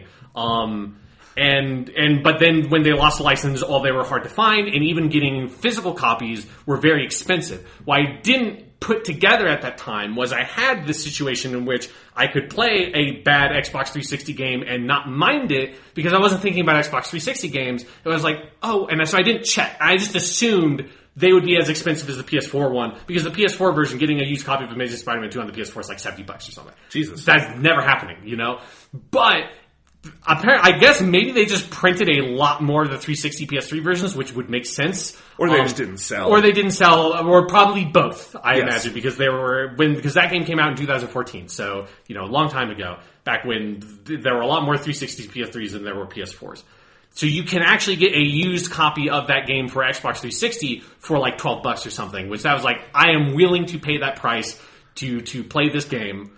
I only got it yesterday, so I played basically exactly 1 hour. I played 700 calories of that game. And it is really weird. It's kind of interesting. It is an open world game, and it has like the web swinging stuff, and it does something with the web swinging that I haven't seen any other game do, where it ties which hand you're swinging from to the triggers. So our right trigger does your right hand, left trigger does your left hand, which is a cool concept. In execution, it's utterly meaningless because basically the way the algorithm works that calculates which building you're connecting to, it's just always the closest building regardless of which trigger you use. So it's like normally what that control scheme seems like it would be useful for is I'm on like the right side of the street, but my objective is over on the left and I want to make a left turn. So I hit the left trigger, hook to the building to my left, and like the pendulum physics swing me around. In that situation, even if you use the left trigger, it will still hook to the building to your right that's closest to you. And so it's pointless. I don't know why. And I guess the thing with Amazing Spider-Man 2, the game, is it feels like Beanox had all these ambitions. And then Activision showed up and said, you're making a licensed movie game. It's going to come out in 2 months. And they're like, we just finished pre-production. And they're like, it's coming out in 2 months. And it's like, well, fuck. And it's kind of what this game feels like, that there's like a dialogue wheel in this game. It's not like there are many dialogue choices. It's more like, do I want more exposition on this plot, or do I want to just move on dialogue wheel? But there's like a full, like, you sit down on the couch and have a conversation with Ant-Man. Like there's this game is trying to do stuff with Spider-Man. They do the thing that this new Insomniac game is going to do, where you have the different unlockable outfits are like in the game, and they have different sort of abilities associated with them, which is something that Insomniac has talked about. They haven't really shown it, but that's something they said that they're going to do with this new game. And so this one, none of the costumes, they picked a bunch of bad costumes, but if you want, you can play instead of with like the only good thing about that movie, the Amazing Spider-Man 2 costume. If you don't want to use that one good costume design they had, and you want to go with the shitty Amazing Spider-Man 1 costume, it's unlocked for you from the beginning, and I think it does more combat damage, but doesn't give you as much reputation or some bullshit. So it has some of that stuff in it. Stan Lee plays like a full character named Stan Lee who runs a comic shop, and that's kind of charming. And then the combat is the most brain-dead version of the Arkham combat I have ever seen. And what it reminded me of is it made me think back to that time, Jonathan, when I saw you playing Arkham City and you were just mashing on the X button as furiously as possible. And I just said, don't do that. like just press the X button once and Batman attacks once. And that Arkham combat is built around like very deliberate like button presses and actions, and that's how that combat works. Amazing Spider-Man 2 is no. Like, you're just mashing on X as much as possible, and then when the entire screen just flashes red, you press the Y button, do a counter, and then you mash X on X as much as possible. There's a chance that the combat gets more complicated. So it's a game for me circa 2011. Yes, it's a game for Jonathan circa 2011, but also it looks bad. I mean, it's an Xbox 360 game, so it's been a while since I played one of those. It doesn't. The city is very barren. It's very flat. The Spider-Man model does not look great. The best thing about the game, though, and just as like legitimately, it's something that put me in this weird headspace of what if like Amazing Spider-Man 2 could have been a decent movie. Is the plot of this game, at least from I know for sure, because again, I've only played the first hour, and it's definitely eventually going to get to the Electro stuff and everything and the bullshit from that movie. But the setup of this game goes in a totally different direction, where it takes that weird hanging plot thread those movies had of Uncle Ben's killer, that Spider-Man never caught Uncle Ben's killer, something I had totally forgotten about until this game reestablishes that fact. And in the beginning moments of this game, when you're chasing down Uncle Ben's killer in this whole car chase thing that is in every Spider-Man game ever, where you're like hanging on the top of the roof and all that shit, he gets away, and then you catch up to him, but he's been murdered by someone that the media is calling the Carnage Killer, who is Carnage, the Spider-Man villain, Cletus Cassidy, who is a serial killer going around and murdering other criminals. And that's the setup for this game. And I am now so fascinated by them introducing Carnage in a game where there are no symbiotes. Because the whole thing with Carnage is that, like, Venom, the Venom symbiote character, was a character for a while, and then Venom basically the symbiote asexually reproduced or whatever, it had, like, a split off, and then that symbiote thing hooked up to the serial killer Cletus Cassidy, and he became Carnage. That's the whole point of the character, is that he's a completely unhinged Venom. But there's no symbiote in this universe. And so now I'm utterly hooked on this game of, like, I really want to play it now, which is good because it makes me want to actually exercise. It's just like, I have to find out, what the fuck do you do? How do you have Carnage in a game where there is no Carnage? So, Amazing Spider-Man 2 is weird. It's a weird game, John. That's actually not a bad setup for a Spider-Man story. It's pretty deep. That, Carnage kills Uncle Ben's killer, and then he's like, what do I do about this? Yeah, it's a totally different setup that, like, would have been a better premise for the Amazing Spider-Man 2 movie, especially because again, I haven't seen what they actually do with Carnage, but it's going to at least have to force them to do a slightly different take on that character because it's divorced from the Venom stuff, which sounds kind of appealing to me. Yeah. Way more appealing than I'm, like, dreading actually getting to Electro and all that shit. Do they do, like, the thing where the characters are supposed to look like Andrew Garfield in that Oh, yeah. But they're not voiced by them, I assume? No, definitely not. The Peter Parker is voiced by the guy, Sam Riegel, who did the voice for Teddy in Persona 4 Golden, which is weird, because I just can't unhear that voice. So it's like when he does a totally fine Peter Parker, but it's like... He doesn't go around and make bear puns all the time? No, yeah. But it is, every time I see that it's supposed to be Andrew Garfield Spider-Man, it makes me feel bad. Yeah. And it's like, who played Sally Field, who played Aunt May, is like, it's that Aunt May and stuff. And so it's like weird when I see the stuff that is like directly connected to the movie, because everything else I've played so far has nothing to do with that fucking movie. It feels like it's a totally different Spider-Man. Nice. Emma Stone was doing some video game voices at that time. She was in Sleeping Dogs. She was the girlfriend in Sleeping Dogs that only has like a couple dozen lines of dialogue, and I was always confused that she wasn't in that game more. I mean, they probably like had her record her part while she was like in a limo going from one premiere to another premiere. Yeah. And then they paid her $100,000 or something. But, you know, it's Hollywood. Yep. All right. Let's talk about a game we're both playing right now. Okay. So we've also both been playing The Last of Us. Yes. I assume this is the game you've actually been like sitting on the couch focusing on. Yes, no. Yes. The Last of Us would be a very bad game to play while on a treadmill or an elliptical. Yes. Yeah. You can't do that. So I've been wanting to replay The Last of Us since E3. You have too, I assume. Yep. And my brother, who recently got a PS4, just bought The Last of Us, because they did that new thing where there's the PS4 greatest hits. Right, yeah. Which I like, because Yakuza 0 is now $20. There you go. And Yakuza Kiwami is now $20. And at some point, I can pay $20 and get those games. Yep. Anyway, well, $40 for both of them. But, so he got The Last of Us, and I'm like, well, fuck. Now I'm not going to be able to resist it. If, like, he's talking about The Last of Us, I have to play The Last of Us. So, even though I'm playing, like, 5 other games right now, which you'll hear about, luckily none of those are games with stories. So, I sat down and started playing The Last of Us, and it has been, the last time I played it was 2014, when the remaster came out. Me too. That remaster came out less than a year after the original, and I think the last time I played it, it was, like, a little too soon. Like, I still really enjoyed it, but it was, like, it didn't grab me the same way because it had just come out on PS3, right? Well, now it's been years. It's been 4 years. We've had a whole console generation kind of come up since then. And I think The Last of Us is that exceedingly rare game that has not just aged well. I think it's gotten better with age. Yeah. I think The Last of Us is not the last game of the last generation. I think it's the first game of this generation. Yeah, I basically agree. It is. There are some things, like, technically that put it in opposition to some games from this generation, like its use of pre-rendered cutscenes and things like that. And like some of the environments are a little flat in that you can kind of see the PS3 in it. Right. But overall, I mean, I think in terms of narrative and how it blends gameplay and narrative together and what a complete package it is as a game, it really feels like it belongs on the shelf with like The Witcher 3 or some of the big games from this generation, Breath of the Wild or something. Like, just it feels like not just a technical achievement, but where it has taken what you can do with the video game medium experientially. I might be enjoying it even more this time than I did 5 years ago. Yeah. And because I was kind of just going to play it casually, and I just found myself so immediately hooked. Like, I teared up again when Joel's daughter dies at the beginning. Yeah. It's like, spoiler. But it's like, oh my God, Troy Baker is selling the shit out of this. Oh my God, this scene is just unrelentingly harrowing.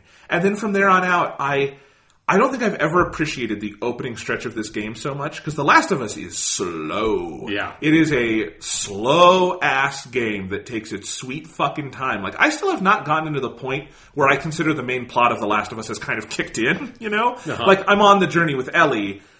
But The Last of Us, very much, its structure is novelistic. It is something that spends a lot of time establishing things, and like a good book, you read it a little bit at first, and then you pick up more, and it picks up more, and then, of course, by the end, I know I'm going to be playing like 8 hours of this in one sitting or something. Yeah.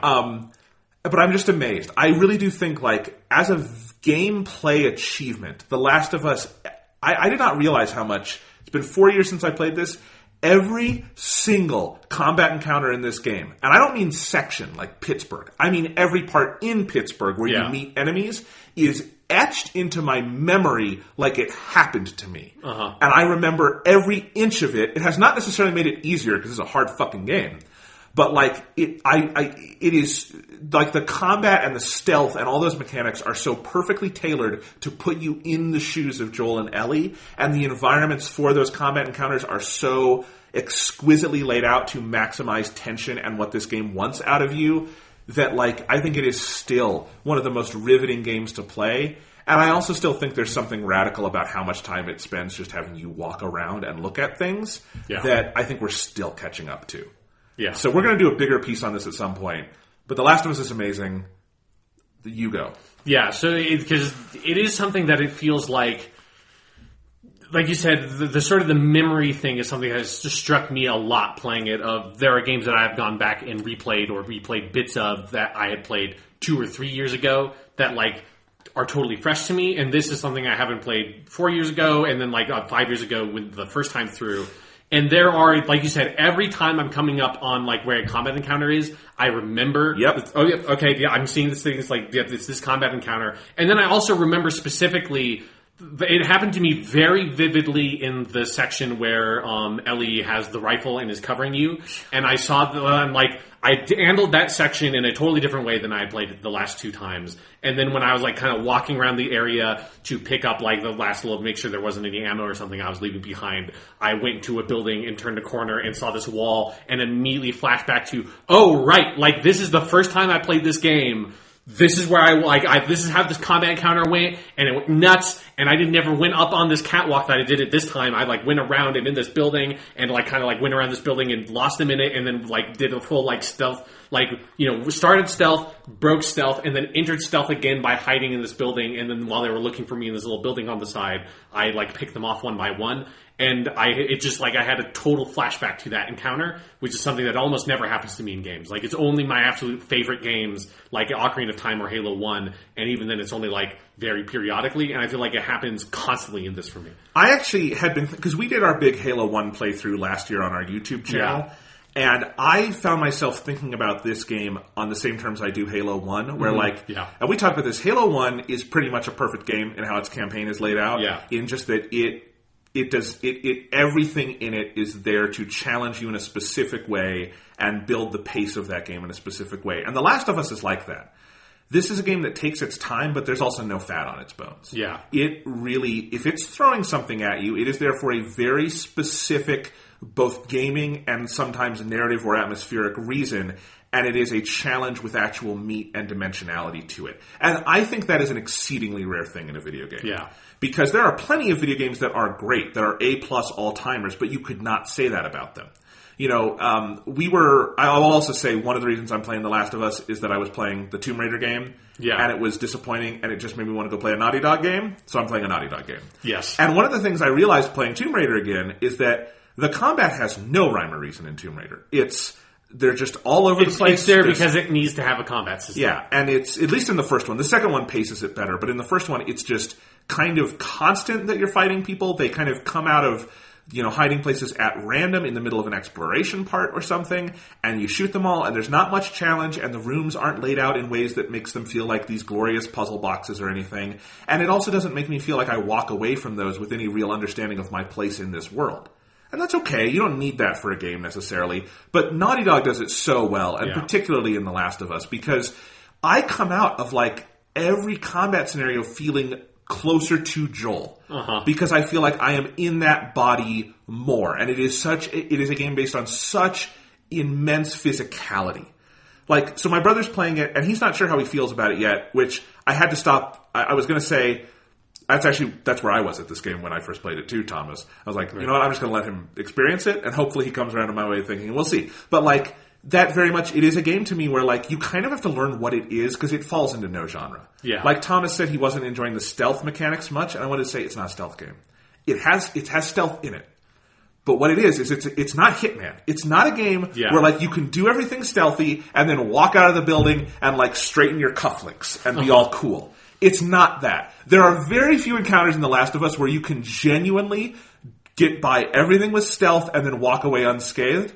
Here's how most encounters in The Last of Us go, is you pick off one guy with stealth, you might pick off another guy with stealth, you'll go around, you'll move, and then something happens that you could not account for, and it's like, okay, I had been counting my ammo closely, I've been counting my shivs closely, but fuck it, it's go time, I have to survive, and you just start, pummeling people with your fists and losing health until maybe, if you win, you walk away from the encounter dripping blood, your health meter is almost depleted, you have no bullets left, and Joel can't even walk at full speed because he is so damaged, and then you're like, oh my god, that's The Last of Us. Yes. And there's no genre for that. Yeah, it's like it's a survival game, but not in the way that like Rust or Daisy or whatever, those are like survival games. It's survival game in the sense of like that is where the tension and like the drive of the mechanics and the story come from. Is this like need to survive, and like it's a pursuit to that. This time I'm playing on I think they call it Survivor difficulty. Yeah. Because they added another difficulty, Grounded, in remastered, which I have not touched. But the last two times I played it hard both times. Yeah. This is the first time I'm doing the Survivor difficulty, because the reason why I never did it before was they turn off your listening mode, which really intimidated me when I saw that. And I was like, fuck it. I've played this game twice. I probably should have just played it Survivor the second time I played it, but I was too much of a coward to do it that time. I'm going to like commit and do it Survivor. And it is...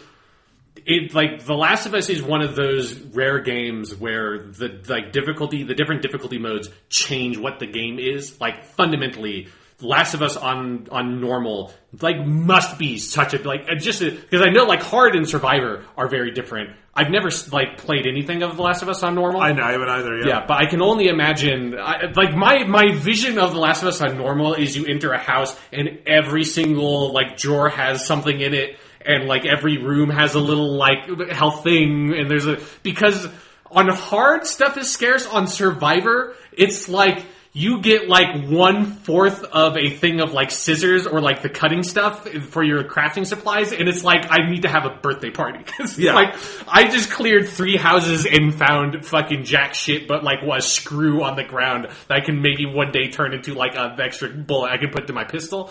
And so, yeah, Survivor really ratchets up that sense of this world has been picked fucking clean, because it's been like 20 years or whatever it is, like 15 to 20 years since the apocalypse. Yeah. Every area you're moving through has been picked clean by Bill or the hunters in Pittsburgh or whoever. And so any resources that are usable are so scarce that I'm even more so on hard have to constantly be counting like, okay, this is how many revolver shots I have. This is how many shotgun shells I have.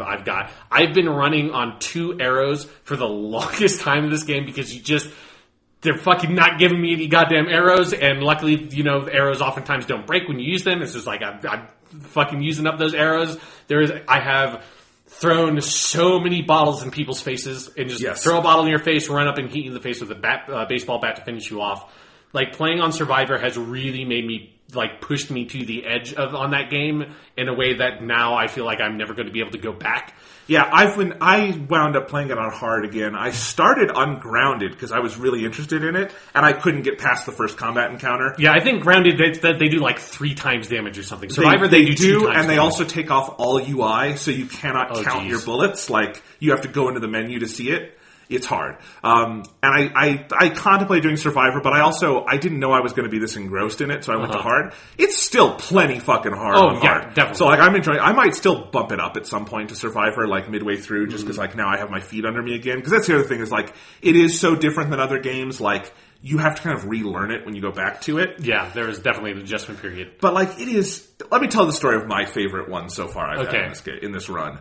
There's a part where, when you're still with Tess, and you, Tess, and Ellie are trying to get to the Capitol building early on, and you go in this part at night, and it's the part that culminates in you going through that giant, fallen skyscraper, which I love. But before that, you have to get past all these guards, right? And, they've found you, and you escaped because Ellie was badass and all that. Yeah. And there's a part where... And this is one of those combat encounters that is etched in my memory from 2013. But you have basically a long street, and there's some snipers placed there, and then there are some ruined buildings on the right of that street, and that's sort of the strip you're supposed to go down because there's cover and stuff there in those ruined buildings, but guards are coming through. And you start out behind this car, and so I went from that car and I get into the ruined building area, and there's a guard coming by. I'm like, okay, good, I'm gonna take this guy out first. I take that guy out, strangle him, dump his body. And I leave it there, and then I'm kind of okay, there's another guy coming, and I wind up taking him out, but in taking him out, people are alerted, and now they're coming, and I have, no ammo, I have, no health, I'm really on my last legs, so I just start, when that happens, you take your brick, you shove it in someone's face, and then you start pummeling the square button, and it's just punch, Joel, punch, and I just beat this one guard to death while another one is coming at me. And so I beat this one guard to death, and then I take the other one, and I beat him down enough, and then I grab him, and I'm and when you grab someone, you can do a hostage thing where you're pointing the gun at their head, and I might be able to use this, because I had done this run a couple of times and not been able to get by, because there's this one part where you have to go from one ruined building to another, but there's space in there where the snipers can spot you. Yeah. And I had always died there, so I'm okay. And I walk out with the guy, and the snipers are all pointing at me, but I'm this, I have no health, and I'm limping by with this guy, and I have the gun to his head, and I can just imagine Joel yelling, don't shoot, or I'll shoot, and they're all not shooting because I have the hostage, and right as I'm at the edge and I can get to cover, I just pull the trigger, shoot the guy, and run, and I make it. And I try to shoot the guy, they start shooting me, and I run. It was such a gloriously cinematic, crazy, unplanned for moment. And it really is, the more The Last of Us pushes you to the edge, the better it is. Yeah. It's the very rare game where you can say that. And it's why maybe I'll just go back through and play it again at some point on Survivor. Because this is a long Naughty Dog game, but it's not a 60-hour game or anything. Yeah. But yeah, it is so satisfying and interesting to play.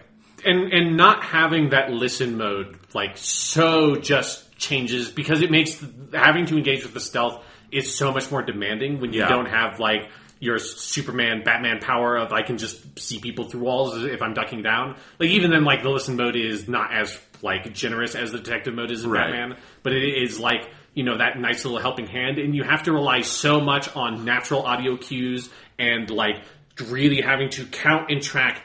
I have to, get, line of sight on each individual person at the beginning of any stealth encounter if I want to be able to, survive at all. Because if there are 5 people, and I think there are only 3, I'm probably going to get fucked, halfway through this. And then that leads to how many revolver bullets do I have? And it's this... I just love the mental calculus of The Last of Us, of constantly being what am I willing to do in this fight? Exactly. That's what do I have and how much am I willing to expend? And am I willing to use up this Molotov cocktail here or not? And I think this is why I'm probably going to bump it up to Survivor, because now that I've got like my sea legs under me again, I'm good enough at the game after 3 plays that like I'm in the Pittsburgh section now. And the last section, I pretty much tore those guys apart. Mm-hmm. Not the last section. The last thing I did was the thing you were talking about with Ellie and the sniper.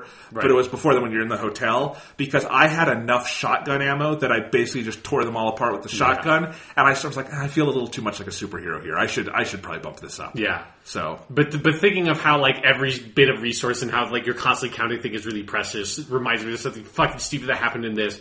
So, I had just given up on Rise of the Tomb Raider, which is what led me to playing The Last of Us, which, by the way, that is such a fascinating juxtaposition because it was never more clear to me that how Rise of the Tomb Raider happened was because the Tomb Raider reboot and Last of Us came out in the same year, 2013. They made that game, they played The Last of Us, and then they made Rise of the Tomb Raider because everything new in Rise of the Tomb Raider is just from The Last of Us. It is. All the crap, like all that shit. It's so much just pulling out from The Last of Us, to the extent that I kept on fucking up on this one little control thing, because in Rise of the Tomb Raider, if you want to make like whatever, like a little like nail bomb out of a can, like The Last of Us, or Molotov cocktail or whatever, you equip the thing you have and then you hold down R2, and that is how like you make new arrows or whatever. That's the control for it. In The Last of Us, if you want, you can either go into your backpack menu, or if you select Molotov cocktail or whatever you want out of your quick select and you don't have any, but you have the resources to make one, if you hold down X, he will make one on the fly. And in the section with Bill's Town, when you enter that part where there are like 5 or 6 clickers before you get to that gate that Bill has to unlock, which is a very difficult section, particularly on Survivor. And that's where it's like I died like 5 or 6 times there. Just in like, I did one run entirely for the purpose of counting how many bricks were there, because it's like, I need to kill all these clickers, because as soon as I get out of there, if any clickers come out of that room in the next series of encounters with infected, you're basically dead on Survivor. There's almost no way to get out of that. Like or you have to like use up everything you have. So I was constantly going through this encounter and counting and like make sure like I need everything. I need every brick. I need every bottle, and I have the resources to make one Molotov cocktail, which is the linchpin of my strategy for clearing that section. Because if you are smart about how you manipulate the clickers, one Molotov cocktail can take out like 4 or 5 clickers. Yes, it can. And so, but I started at the beginning of that section where my save was with 0 Molotov cocktails, but the resources to make one, and I had 1 brick, and that brick is also critical because a brick can melee kill a clicker. And if you go up with a brick and you smash them in the face with that brick, you can kill them. And it's one of the few like sort of like free ways you can kill a clicker that basically costs you no permanent resources. So that brick was essential, and that Molotov cocktail was essential. The problem was, like 5 fucking times I did this thing where because you hit down to select the brick and hit down again to select the Molotov cocktail. And if you're playing The Last of Us, what you then do is you hold down the X button and you make the Molotov cocktail. If you have just finished playing through, or for like giving up on playing through Rise of the Tomb Raider, and you're an idiot, what you do is you press R2, and if you press R2 to craft something Rise of the Tomb Raider, but you're actually playing The Last of Us, you then throw the brick you have in your hand at the ground with this most lit fucking throw that Joel does, just like aiming right at the fucking ground, and the brick shatters. And every time, I swear I did it 4 or 5 times, and every time, you fucking idiot, Joel, why would you do this? And I have to restart the encounter, and then remember to do it, and then I die, and then I reload, and then I go, okay, time to make them all talk cocktail again. Thunk, throw the brick at the ground. Motherfucker, restart the encounter. Yeah. Every fucking brick is important. It really is. The Last of Us is one of the best games of the decade. Yeah, it's really fucking good. We will talk about it more. I think we're going to do some kind of retrospective episode on this when we've finished it, and I'm going to bring Thomas on because I want to hear a new perspective on it. Yes. But Naughty Dog is really good at what they do. Yes. All right. Let's move on. What other stuff? What do you have any other stuff, or should I do a stuff? You do stuff. You do it. I'll do a stuff. Mario plus Rabbids Donkey Kong Adventure. I'll do that. Okay. It's relatively recent. Is Donkey Kong in that game? He is. I just finished this game this morning, so it's very fresh in my memory. In my experience. This is the DLC for Mario plus Rabbids Kingdom Battle, the Switch game that came out last year that is a XCOM-esque tactical RPG with Mario characters and Rabbids. The illicit together. love child of Iguma and Shigeru Miyamoto. Yes, the illicit love child. And this is the big DLC campaign for it called Donkey Kong Adventure. This was memorably advertised at E3 this year when Grant Kirkhope came out with an orchestra and played over the trailer. So the DLC is $15 on the Nintendo Switch eShop, and it is very much like the Splatoon 2 Octo expansion I reviewed over the last 2 weeks, where it is its own game within the game. Like, literally, you go into the menu on this in Mario plus Rabbids, and it says, do you want to play the main story or the Donkey Kong Adventure? You go into the Donkey Kong Adventure, it has its own save menu, its own everything. It is they could sell this as a separate game. Kind of like Left Behind in the original version of The Last of Us, so it just adds it on. It's its own game. You cannot buy it on its own. Again, I think some of these DLC campaigns, they should just allow you to buy on their own, because they could be good entrees into the bigger game. I mean, I'm sure it's because they use so many files from the original Yeah. game that they don't want to just sell you a fucking 30 gigabyte DLC that has all the original game in there. Of course. But anyway, and it is very meaty. It is a full new island. But if you don't know, Mario plus Rabbids has 4 islands that are the big main, 4 parts of the game, and that's where all this stuff happens. Although the island in Donkey Kong Adventure is quite a bit bigger than any of the ones in the original game, because this island has its own, 4-part campaign, which kind of mirrors the 4-part, 4-island campaign of the original. It basically feels like a full sequel to the original game. It is shorter, though not by that much. It took me probably 10 hours to beat this, and the original, I think, was 20, so it's a good half the length. It's not quite as full-featured in that it gives you 3 characters, and those are the 3 you play as, and you cannot switch your team around.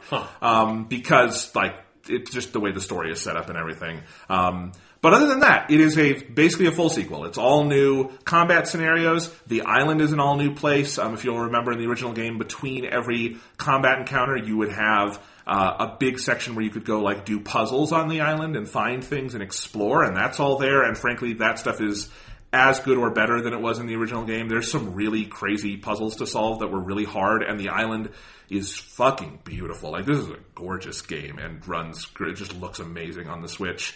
It's basically that. The story setup is that one day the Rabbids are fucking around with the laundry machine, which is also the dimensional time travel device that they use to get to the world. As all laundry machines are. Mm-hmm. And Rabbid Donkey Kong, who is a big rabbit who looks kind of like Donkey Kong. Yeah, he's in the trailer. Yeah, he's in the trailer. He was in the original game too. He's a mini boss, yeah. And he's fucking with it. And when he's fucking with it, Rabid Peach, who is the vapid, cross-dressing Rabid Peach, who, has a cell phone and is constantly taking selfies and stuff, stumbles into the line of fire, and she and Rabid Donkey Kong and a bunch of Rabbids are teleported away, and they wind up on Donkey Kong Island. And on Donkey Kong Island, they meet Donkey Kong, and one of the Rabbids is transformed into Rabid Cranky Kong.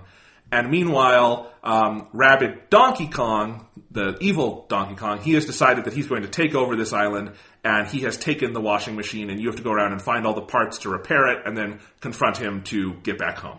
And that's basically the story setup. And there's not much story beyond that, but you have a lot of cute cutscenes like you do in the original game. These games are kind of what I wish the Minions movies were, because they're just very funny visual skits. And I guess you wouldn't make a full movie out of that. But if Minions were a series of YouTube videos that had a little more, ingenuity to the comedy, I would enjoy them a lot. And I would... Yeah, they come from, the animation tradition of, Tom and Jerry and that kind of stuff. Absolutely. And, Wile E. Coyote. And they're great in this format, because you play the game, and then you get, a cutscene that's, nice, 1-2 minute burst of that humor, or you might be walking around the world and get, one little animation of it or something. So, I think the Rabbids are actually really well used in this game. And in the Donkey Kong Adventure, very well used, because this one's much more Rabbid-centric, even, because the only Mario character in it is Donkey Kong. Okay. And I will say that is probably, if I have one complaint about this game that is significant, I think it underuses the Donkey Kong aspect of the game. Donkey Kong is there, and as a playable character, it's amazing what they do with him, and I'll talk about that in a minute. But as, a world, it's got some of the Donkey Kong music, and it's remixed very well by Mr. Grant Kirkhope. Sounds good. And the world is very lush and Donkey Kong-esque, but not so much that, it feels like I'm walking through a Donkey Kong Country stage or something. You have, the bananas, and it makes the Donkey Kong Country banana sound effect in lieu of coins. I like all of that. That's very good. But, they don't bring in any of the other Donkey Kong characters. I know that would be a lot. I feel like I'm looking a gift horse in the mouth. This is a Right. $15 DLC, and it gives you way, way, way more than you would expect from that in most cases. But I do wish, like, there was one other Donkey Kong character, like Dixie or Diddy or someone who, like, could be another character that you could swap out. So kind of like in the original game, you could have a team with 2 Rabbids and a Mario character, or 2... Mario is not a human. No. Or see our discussion about Dr. Robotnik. Exactly. Or 2 Mario characters and a Rabbid. Like, that would be cool, and I think it would be neat to see what they could do with Dixie or Diddy or one of those other, like, Donkey Kong characters.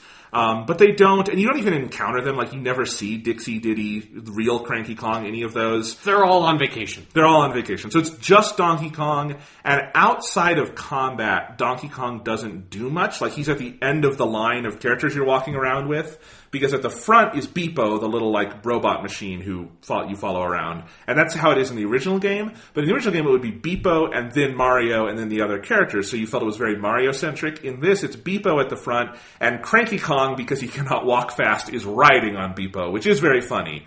But you don't, like, when you're walking around the world, the only thing that, like, firmly connects me to Donkey Kong, as a big Donkey Kong fan, is that he's riding at the end of, like, the line. But other than that, it doesn't feel so vastly Donkey Kong-esque that I get that same rush.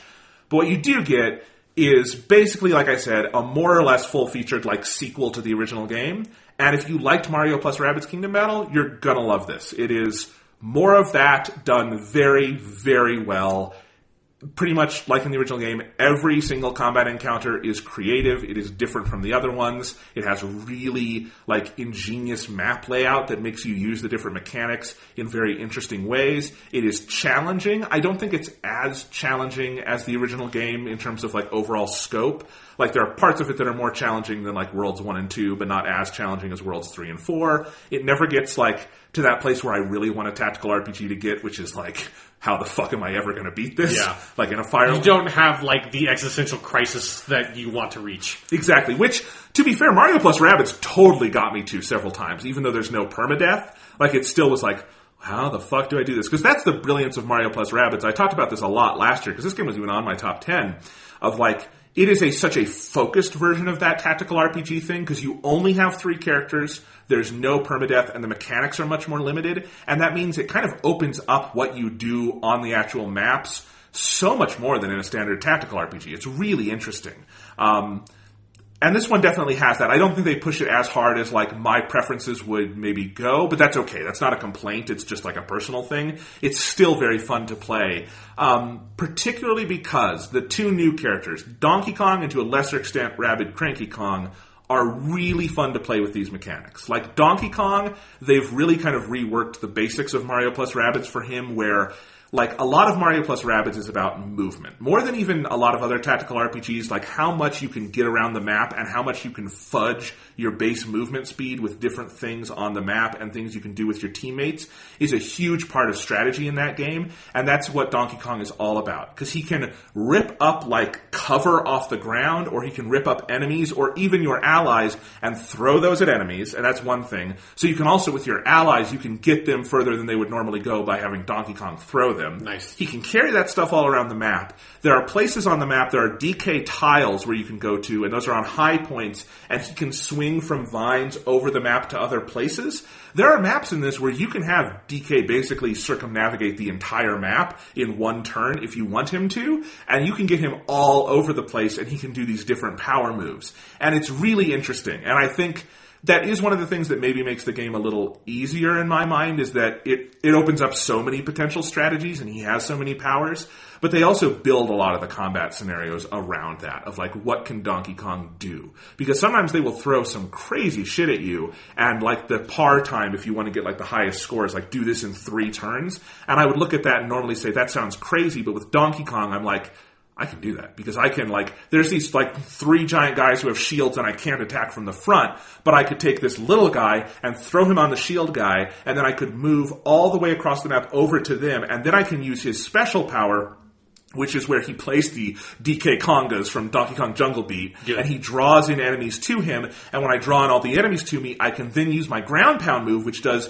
area of effect damage all around me, and then if any are left, I could have, like Rabid Cranky Kong, who has like a grenade move, send a grenade over to hurt them. It might hurt me a little bit, but I'll have taken out all the big guys. So there's like a bunch of calculus you can do like that. Rabid Cranky Kong has a crossbow that he uses that is pretty cool, and as I said, also a grenade move. Otherwise, he's a fairly standard character, but he is interesting. And then you have Rabid Peach, who's the same as in the original game. From a gameplay perspective, she is not the one I maybe would pick to put in this game, because there were some more fun characters I thought in the original. But she is like the scene stealer for all the story stuff. So it's nice to have her there. And as a team, the three of them like complement each other very well, which is nice because, again, you can't shift anyone out. So overall, like, there's a couple little quibbles I would have with it, like I said, but it mostly falls in the category of asking for more stuff. Right. And for what is there, it is super fun to play. All the combat stuff is fantastic, just as good as in the original. And the world exploration might be even better. Like, I might have to go in again and, like, because I kind of rushed through the end to finish it for the podcast. And I might have to go in and play through some of the puzzles I didn't complete and whatnot, because there was a lot of really cool stuff to explore. So if you're on the fence about this, totally get it. $15, I feel like it's nothing for something this big. It's a really nice DLC. Definitely, just June was a good month for Nintendo on DLC, between this and the Splatoon 2 Octo expansion. This does not, like, expand the boundaries of the game in the way that Splatoon 2 expansion did. Like, this will probably not be on my top 10 list this year or anything. But it is more of a game I really loved, and I'm happy with that, because a full sequel would take more years. Yeah. So there you go. I feel like this is what a good DLC should be. Yes. It's just more of the game. I like it. Nice. Yeah. So that's Mario plus Rabbids Donkey Kong Adventure. It is Donkey Kong-grific. Never do that again. Never, I don't never, know. ever again. So another thing I've been doing. Now I'm going to talk about a mobile game, Jonathan. Holy shit, you are surprising me so much this week, Sean. Yes, this is actually a game I've been playing since around E3, but like not one, kind of like with like, I'm not going to like spend an hour talking about Dynasty Warriors Gundam 3 or whatever because I've been playing it while working out. You know, there's nothing usually to say about it. I usually don't do this with the mobile games I play. But every once in a while, I check out mobile games of like the gacha variety, just because it's a genre that fascinates me. It's something that I saw a Twitter thread recently that kind of put this in a way that I thought was pretty interesting. I wish I could remember who did it. It might have been Rami Ismail, who's a game developer, or someone that he retweeted. But it was about these like gacha games. Instead of doing the thing that like most games are defined by, you know, their sort of core gameplay mechanics. So it's like a fighting game is defined as a fighting game because the core gameplay mechanics are it's a fighter. Or a third-person shooter is defined by it being a third-person shooter. It's not defined by it having an open world or it having microtransactions or it having like this larger superstructure stuff. It is like the core gameplay mechanic is how you understand it. And then everything else are like extra features that can kind of differentiate it. Gacha games are the exact opposite way of that. It is the superstructure of the like limited time energy and the multiple currencies and the like regular doling out of special events and all of that like make up these gacha games that everything copies, and that's how you understand it. And then all of them have a slightly different hook in terms of the gameplay mechanics. So other gacha games I played a little bit that I kind of liked were like Terra Battle, which was an interesting sort of turn-based game, and that's quite a bit of fun. You have the best gacha game, Love Live School Idol Festival, which is basically, if you like the Hatsune Miku games, that's a mobile version of that. It's basically a rhythm game with like weird J-pop music. There's Fire Emblem Heroes is one that people probably like got out there a little bit more. That one's kind of interesting. Fate Grand Order is one that's kind of like a tactical, not like moving units around, but like kind of like JRPG turn-based combat. So every once in a while I jump into these. I never spend money on these games. That's a rule for me. That should be a rule for everybody. If you ever spend money on it, you will just ruin it for you.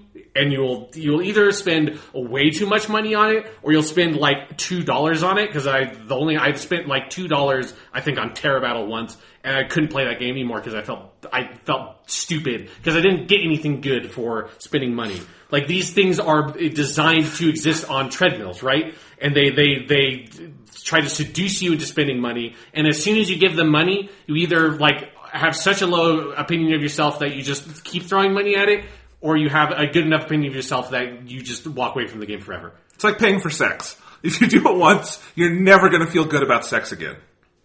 Okay. I'm trying to shame I anyone. can't say that from experience, but, Anyways. I can't either. Okay. Hypothetically. But after that's enough sort of preamble, the game I have been playing that is a gacha game is Dragon Ball Legends. Is this the one that all the 7-Elevens are advertising? I haven't been in a 7-Eleven in several years, so Okay. I don't know. There's one on my way to work. Because it just came out a couple of weeks ago, which is one of the two things that attracted me to it. The first thing was it was Dragon Ball, and the second thing was this is the only time I've ever engaged with one of these games on the ground floor. I've always come to them either years later, or it's a game that came out in Japan years ago that just came out over here, and so it might as well be a game that's been out for like 4 fucking years. This game came out, I think, literally like a month ago, which is around the time I started playing it. It has a very limited number of characters because it just started, so they haven't built up much. And it is, if you have checked out the previous Dragon Ball Gacha game, which I think was called Dokkan Battle. That's the one 7-Eleven has. Oh, that game is fucking terrible. That was one I played for like 10 minutes and was like, even by the standards of this terrible mobile genre, that game is so bad that it took me a long time to be like convinced through research that was a legitimately Dragon Ball licensed video game, because it was so poorly made, I couldn't fathom the idea that like Namco Bandai and Toad, everybody like licensed out Dragon Ball to the people to make this game. It looked like it was like a fan-made project that was very poorly done. This is not that. This is much better. Like, this is probably the most fun I've had with one of these games. And one of the reasons of that is probably because since it is so new, they're just giving you shit constantly. They're just giving you the premium currency very easily. And I have almost all the characters. I think and again, having not spent any money and playing this game like 15 to 20 minutes a day, which is like the most you should probably spend a day playing one of these games. I am currently only missing 3 characters, which is a Gohan, a Piccolo, and a Frieza. So one of the things I like about this game is that there are only 3 rarities for characters, which is very different. Most of these games have like 6+. So you only have Hero, which is the lowest, Extreme, and then Sparking. And so it is very easy to get access to the rare characters in the game and feel like, oh, I didn't have to play this game for like 5 hours to get one double S mega ranked triple A character or whatever. Like the layers they put on top of these things in some of these games is ridiculous. And within playing the game and through like normal playing up and leveling your account, they basically just hand you a Super Saiyan Goku eventually, and that is a sparking level and all that kind of stuff. So it's much more approachable. The actual gameplay is very simple but fairly satisfying in that it's real time. The game actually looks way better than any mobile game I've ever played. Like the character models in particular look very nice. And it is this sort of real-time, like vaguely tactical kind of thing of where you select a team of 3 characters to go into a mission. There's like the requisite, blue character is better against red character, is better against purple character, whatever. There's like, I think 5 different types of character based on color for a like vague rock, paper, scissors kind of thing. And then you charge up energy to do attacks. You have striking attacks, energy attacks. You have special skills, which each character has. Like, if you use Goku and you use a special skill, you'll have like a buff to his special move or something. And you have your special move, which costs like 50 energy, which is your Kamehameha, or whatever your character is. They have different ones. And so the combat's very simple, but in playing the PvP, like there is some depth there. There is some strategy. Like it is, each match is like a minute long at most if you like go through all the characters involved. And so it's fairly satisfying for what it is. The best part about the game, and the thing that would make me recommend people to check it out, and I think you should check it out for this, Jonathan, because you can just get through it so fast, is just the story for the game is so dumb, but it's so satisfying. Because so far they only have part 1, so obviously this is going to like keep on doling out, and it only covers characters up to basically the beginning of the Frieza saga. You get kind of like Zarbon and Dodoria, and that's kind of where you kind of peter out with the story, and so they're doling out characters kind of in the order they appeared in Dragon Ball Z. But anyways, the setup for the story is they make specific reference to it taking place after Dragon Ball Super. The Tournament of Power at the end of Dragon Ball Super is directly referenced by Beerus at one point. And so the setup of the story is all like the best warriors from all the different periods of time have been summoned to this one place. So it's, there's basic justification for having 5 different Gohans and 3 Krillins and a bunch of Gokus, because it's like, here's Goku from him fighting Raditz. Here's Goku with the King Kai emblem and him doing the pose fighting Vegeta, and he's a slightly different Goku. Here's Goku that's like Spirit Bomb Goku that has like the blue, like his orange gi ripped off, and it's just the blue undershirt like when he used the Spirit Bomb on Frieza. And so all of them, it's kind of like referencing all that stuff.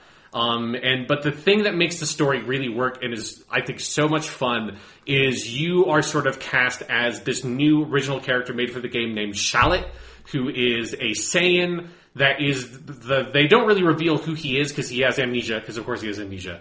But he's a Saiyan probably from the distant past who has been summoned here, who has no idea who he is or why he's here. But what makes it so much fun is that his character, I think all of the writing is pretty well written and is, I think, very well localized. I think maybe the localization has done more effort here and has kind of like spiced things up is what it feels like. I haven't seen the original Japanese text, but that's like the flavor I get from it.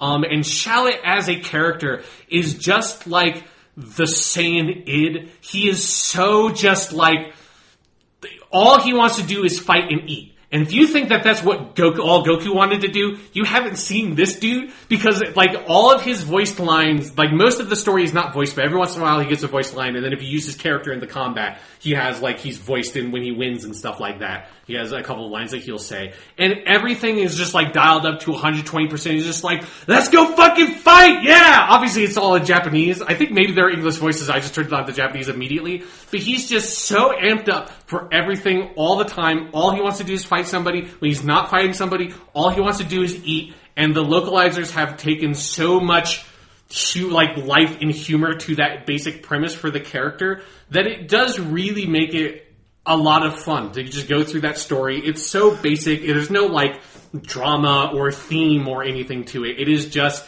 a bunch of dumb lines to sort of like vaguely justify the premise of all these characters together in fighting. But there is this sort of like vague mystery in the background of why are all these characters assembled. One of the things I do love is that Shallot in the story is paired up with Jacko the Galactic Patrolman. And so that's nice. Great. That's always great. And then Bulma, but it's not Bulma from Dragon Ball Super who knows Jacko.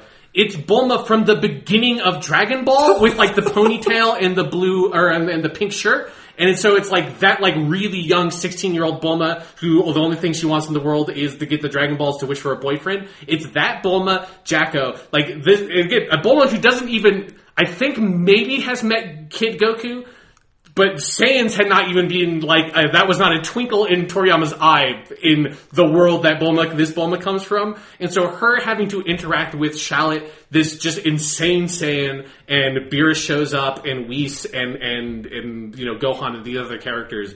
It's a lot of fun. It's so dumb, but it is harmless and enjoyable, and if you don't spend any money on it, it is a very good time waster for if you have to spend 5 minutes waiting in a like dentist office or on the toilet or paying for sex if you're Jonathan. whatever situation you find yourself in. You're the one who brought it up. Jokes don't always go the way you think they're going to go. You have to be careful in how you make your jokes. Just like with sex. Just like with sex, yeah. And just like with Dragon Ball Legends, if you want to pay, make sure that that's what you want to do. Okay. I actually just downloaded the game to my phone because it does sound very good. The premise sounds very similar to the 3DS game Dragon Ball Fusions, which is the same thing where everyone is put into the same time and there's a bunch of crazy stuff that happens because of that. I like those. I tend to like those in the Dragon Ball video games more than just like, let's start with Raditz and go to Boo. Yeah. They go with a random crazy what-if story. Yeah, I like them just sort of being like, let's just write some dumb shit for these characters and have it be funny and silly, and then justify you just being able to throw spirit bombs at random people. Yes. There's been a lot of Dragon Ball games this year. Yes, it's a good time to be a Dragon Ball fan. It is. It's... I thought for a while, like, just getting, I remember back in the mid-2000s, like, we're getting all the DVDs. This is great. And it's like, I didn't believe that Budokai 3 is pretty good. Yeah. One day we're going to have a whole new series and a million movies, and yeah, it's going to be crazy. Anyway, yeah, that sounds good. Yep. I'll check that out. I have also been playing Mario Tennis Aces. Okay. On the Nintendo Switch. I've had that for a little over a week now, and it has not been like the main thing I've been playing because I've had all these other things going on, and it's not like obviously a game you would sit down and play for 3 hours. I don't think that the way you would a Last of Us, although some people are, I'm sure. Mario Tennis Aces is a weird game. It is really interesting because I don't know how I feel about the overall package, but I have had a ton of fun with it every time I'm playing it. Because like the core tennis mechanics of the game are fantastic. They are extremely deep. They are very difficult to master. This is not like easy to learn, hard to master. This is hard to learn, hard to master. Okay. Like it has way more depth to it than you would think looking at the box and being like, colorful Mario Tennis, this will be fun. And it's like, it is fun, but you also have to like get good at it for it to be marginally fun. And yeah, so it's got those core mechanics, and they're fantastic. And a lot of the different ways you can engage with them in the game are also really fun and fantastic. Some of them less so. Like, there are some sort of baffling omissions here that we'll get to. The story mode, they call it adventure mode. We were all kind of hoping it would be a cool, fun, like Mario RPG with tennis. It's not. It's you go around and you do some challenges, and they're kind of bullshit, and I really have mostly ignored it. And I need to go into it and just like plow through it so I can unlock all the stages. But I also think the stages are kind of bullshit, and we'll get to that. But yeah, so like it's kind of a weird mixed package. But when you are playing it and you're like playing against a friend, with a friend, online, any of that actual just like playing the tennis stuff, it's really, really good. I don't know if it's like $60 good. That's going to be up to you and how much you want to play Mario Tennis.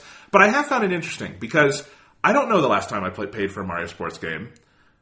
Oh, actually I do. I do. Okay. I got, this was part of a buy one, get one free deal at Best Buy, and I got The Legend of Zelda: Link Between Worlds, and I also got Mario Golf World Tour for the 3DS.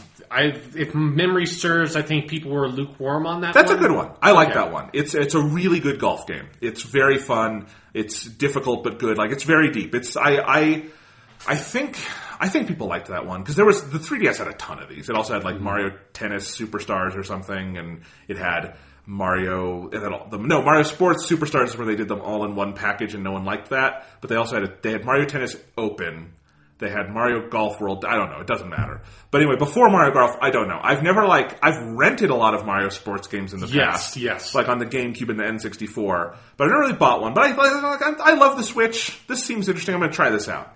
And I'm glad I have, because there are some really fun things about it. The best way I've engaged with it so far is that you can play team doubles, where like you and a friend play on one side of the court against two people on the other side of the court, and you can do that local co-op. So you can have like you and your friend playing on one device online against two people on a different device, which is really cool, really nice to have. And my brother and I have been playing a ton of that as like a couch co-op thing, and it is an insane amount of fun. You get very frustrated at each other, you bond, you fight, you make up, you win tennis, you lose tennis.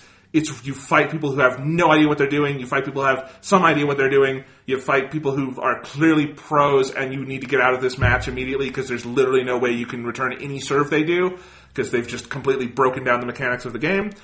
It's that kind of thing. But it's very fun.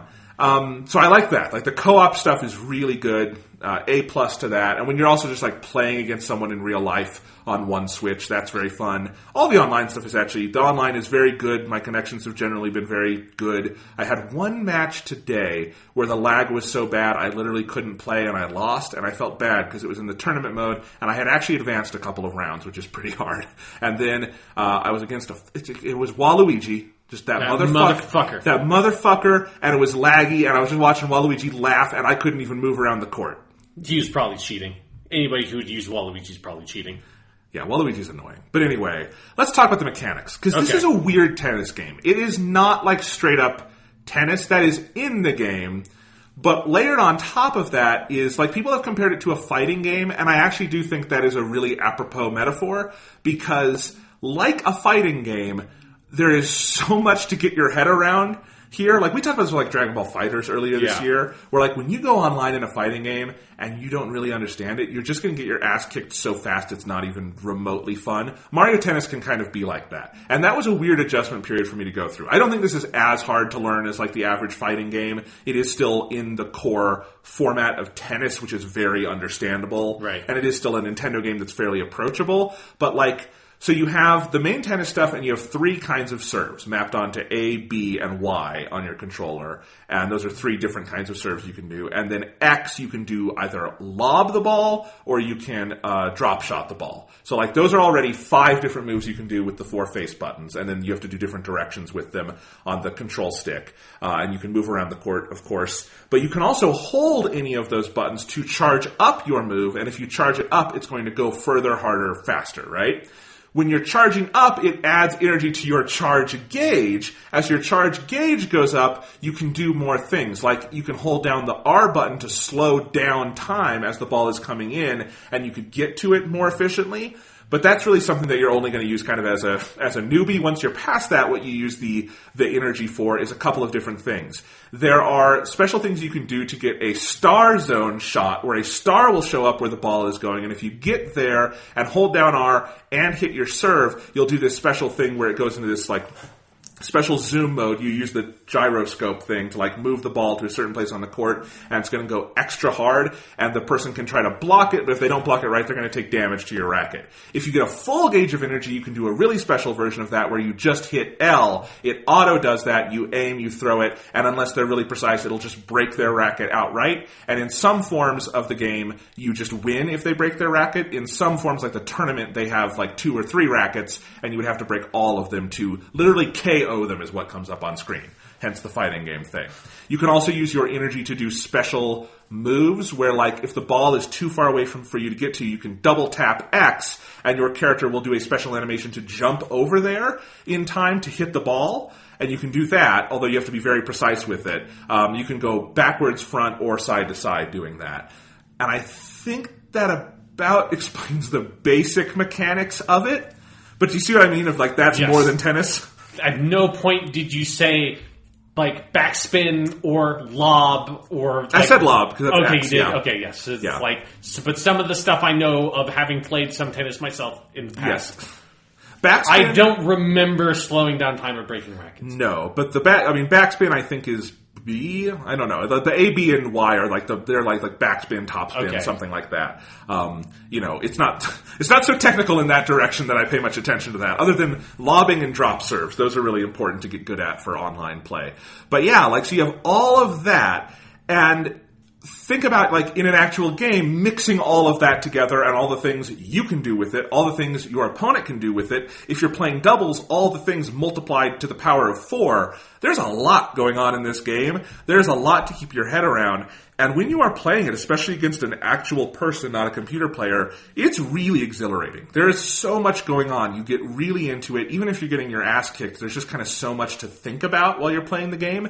It is interesting. It is the closest I've seen to a sports game and a fighting game kind of come together. And it's very strange, but it absolutely works. Those basic mechanics work. It makes sense for tennis because tennis is, obviously you can do the 2-on-2, but it's like, at its core, it's a one-on-one sport, you know? So it makes sense that there would be like a fighting game core to it as opposed to like basketball or football that are so much about like the team effort. Yeah, unless you like did football or hockey and you just had a literal fighting game in there when fights broke out, that'd be pretty Which fun. that has happened. There are games that do that, yeah. Yeah, I think that should totally be I think EA should start a hockey franchise where most of it is you can just like take off your skates and just stab people with them. I think this Mario Tennis thing has a good idea with like you being able to break people's rackets, but instead of you doing that with like a super mega powerful shot, you should just like walk into the locker room before the game starts and just snap the racket.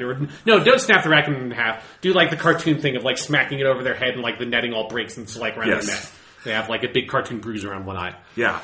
So it's a really interesting game. Again, like in terms of a recommendation, like, know what it is and know what it isn't. If you were really excited about that single-player thing, it's fine. I'm not having that much fun with it. I got to, like, the first major challenge, which is you have to kill all these piranha plants. They, like, will fire fireballs at you, and you have to hit them back in a certain way. And it's kind of, like, too demanding. And, like, it's almost like a challenge mode, but it's also sort of the tutorial mode, because that's where you go unlock stuff and learn stuff. But those two things shouldn't go together. And it's a very weird feeling. So, like, don't buy it for that. But if you want a fun game to, like, play online and sink time into, kind of like a fighting game, that sort of thing, this is probably something you would enjoy. And it definitely is a different kind of Mario Sports experience. This is not, like, resting on our laurels, let's just remake the last 5 sports games and dumb it down yet again, which is how the series had kind of been going for a while. This is different. This is fun. It's a really interesting game, and the online stuff is very fun. Like, the tournament mode is good. I've gotten, I think, 4 rounds deep into the tournament, and it's either 5 or 6 rounds. I got pretty far the other day, and I was proud of myself. And then I lost, but that's okay. And now I have the whole July tournament I can try that at. There you go. Each month's tournament, so far at least for the next 3 months they've announced, gives you a new character too if you play in it. Oh, cool. So like today I played it and I got Koopa Troopa, who's a fun character to play as. He's speedy, and whenever he's moving, he's in his shell, which makes him a little unpredictable, but it is fun to play as. So yeah, the online connections, the matchmaking works great. There were problems in the pre-launch period, I know, but they did a day 1 patch, and it's been pretty much, like I said, I had that 1 match with bad lag, and there's been a couple where it was having trouble finding a match for me, but we're having very inconsistent internet at my house, so that's more of a me problem than a game's problem. But yeah, I really enjoy this. Yeah, the idea of a Nintendo game having a day 1 patch is like... It is crazy. That makes me feel like we're in the year 2018. I know. It was like 20 megabytes. Like, right. It was tiny. But it starts as 20 megabytes. And then Exactly. eventually, in Super Mario Odyssey 5 or whatever. They have to patch in 5 of the different kingdoms. Yes, like Mario's hat doesn't load in unless you've done the day 1 patch. Yes. At least this was for netcode and online infrastructure. Yes, stuff that makes sense to be patched. That's what patches should be for. Yes, not for half the content of the game. Exactly. So yeah, it's an interesting game. I've also been playing a lot of Splatoon 2 still. Fucking love that game. It's like my go-to podcast game at the moment. Nice. So, like I said, I've been playing 4 or 5 games right now, and it's been fun. I'll probably put Mario and Rabbids on the shelf for a little while since I beat the DLC. I could go back and do some more, but there's a lot to play right now. Yeah, I have already expounded the games I've played of an hour of Amazing Spider-Man 2. Too much idle time wasted playing Dragon Ball Legends. But here's one of the nice things about playing one of those mobile games is it keeps you from spending time. Instead of wasting time on Twitter, I'm wasting time on this dumb video game and making my Goku better. And I would rather get a better Goku than read bad hot takes on Twitter. That's a good point. Yeah. It's a very good point. Yeah, and then obviously been playing a lot of The Last of Us. Nice. Anything else? Here's a non-video game thing I wanted to bring up, just because I finished watching it yesterday and it emotionally crushed me, but in a good way. It was the spring anime season just ended a couple of weeks ago. So if you were subscribed to Crunchyroll, a bunch of anime just finished their run, and if you know me, you know I do not like to watch episode by episode. I like to just binge a whole thing. And I can make if you want to be fucked up emotionally, and again in a good wholesome way, not in a dark fucked up way, just in a oh man, I can't believe the weird emotional journey I've been on. I can make an anime recommendation. It's on Crunchyroll. It's called School Babysitter, and the premise of the show itself is so heart crushing. It is basically the main character is a high school student, because of course it's an anime. It's a high school student named Yuichi, who has a younger brother who is much, much younger than him. His younger brother's 3 or 4 years old, which is important, and his name is Kotaro. And right before the beginning of this series, kind of the first episode sort of tells you this stuff as he's getting settled into his situation. His parents, and obviously Kotaro's parents, died in a plane crash right before the beginning of the series. And in that same plane crash, this woman who is the head of this sort of prestigious academy, her son and daughter-in-law also died in that plane crash. At the memorial service, she sees this teenager and this basically infant boy who can barely talk, then realizes, they lost their parents, and she decides, I'm going to take them in on the condition that Ryuichi basically runs the school daycare that takes care of all the young children of the parents at the school. And so that's sort of the setup. And the show itself is, if you just you show anime that is kind of funny, it's sort of a humor show. It's not the most hilarious show you've ever seen, but it's got a lot of humor to it. That great genre of orphan humor, comedy. Yes, orphan comedy, but it's very adorable. The kids are, because there's 5 or 6 kid characters, and they're sort of the stars of the show in a lot of ways. Ryuichi's definitely the protagonist, but they're the center of attention. They are adorable, and they can be very funny.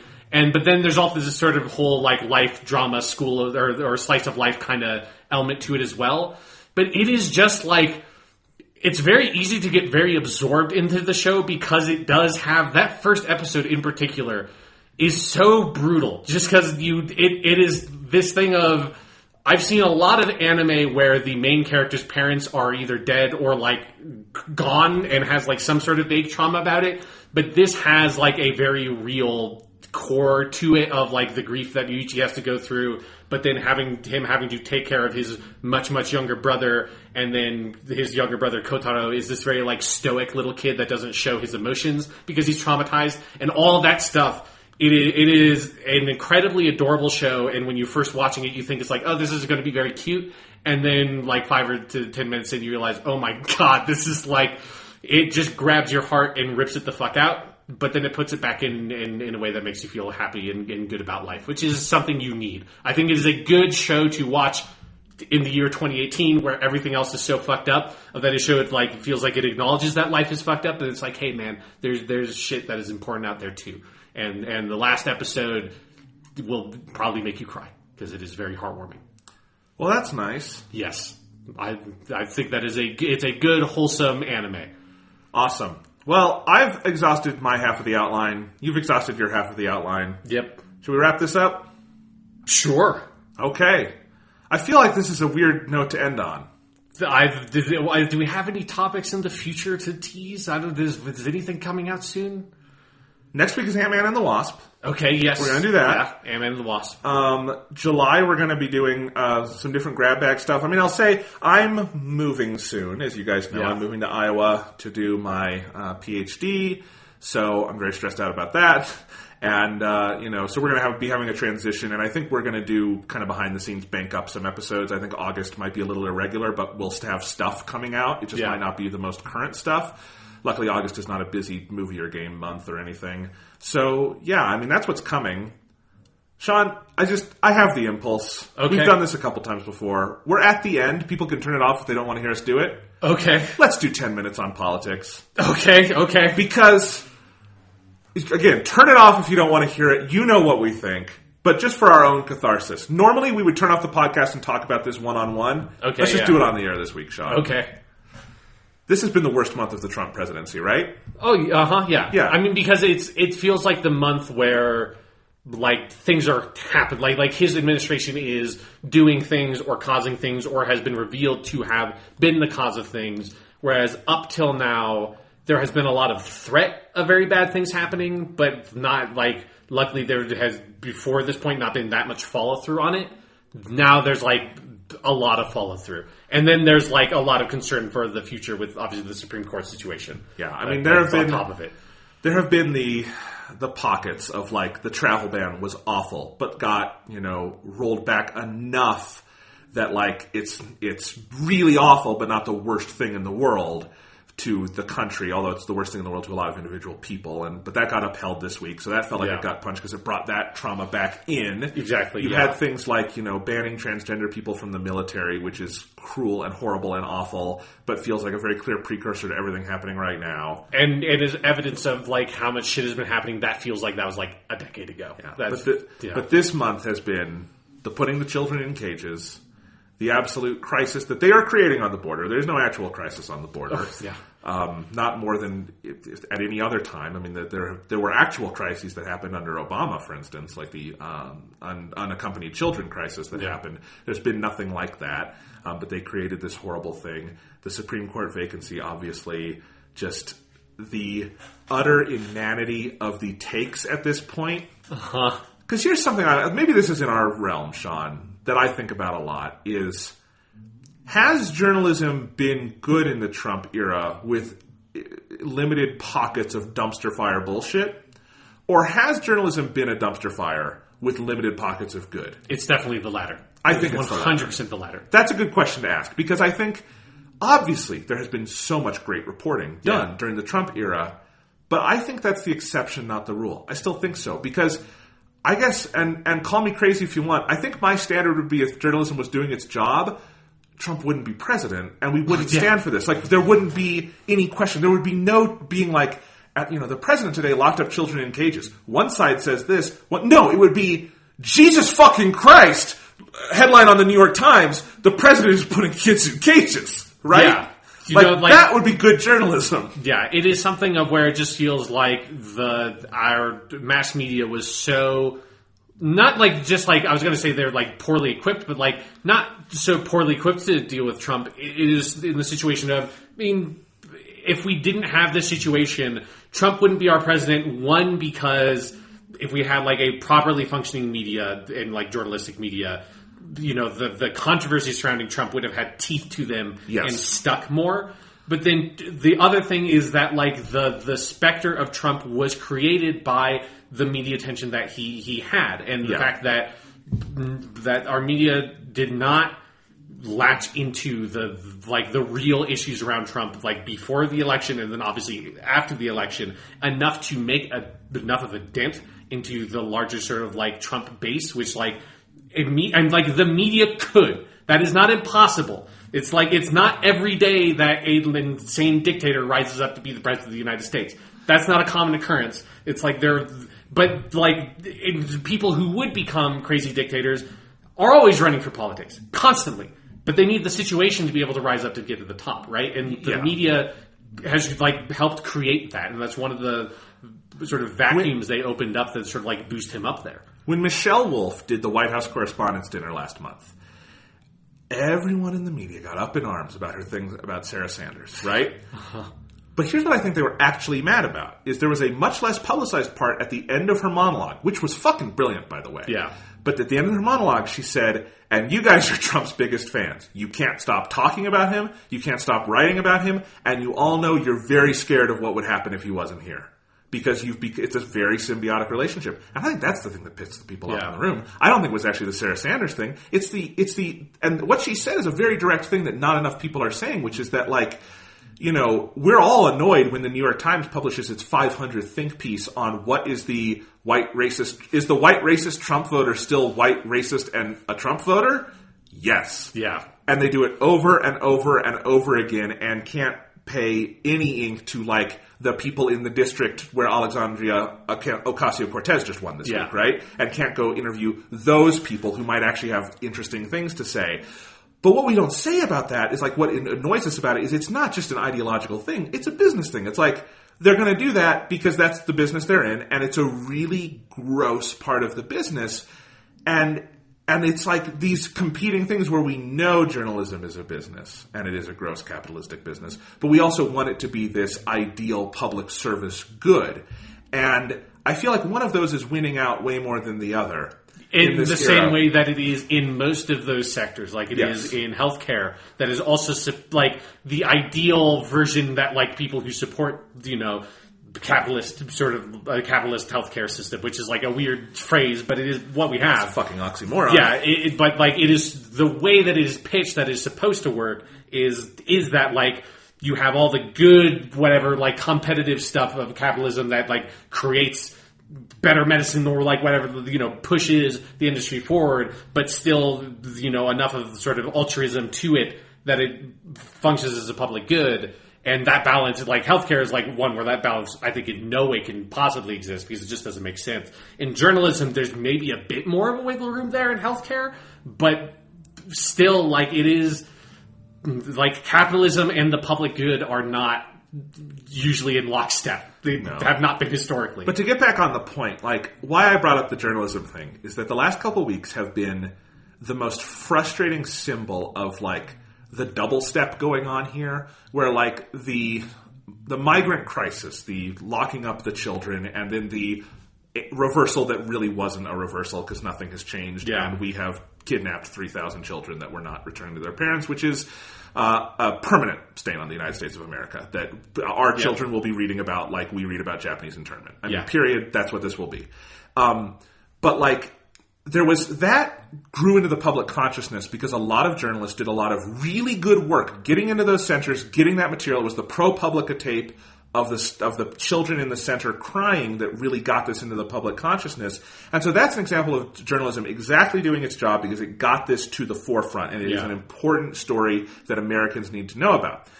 But as soon as all the major outlets could change that story, they did. And it was when stupid fucking Sarah Huckabee Sanders goes into that restaurant and someone refuses to serve her, now we've had a full fucking week of people talking about, is civility in danger? Are Democrats being civil enough in fighting baby Hitler? Are we? It's like, yeah.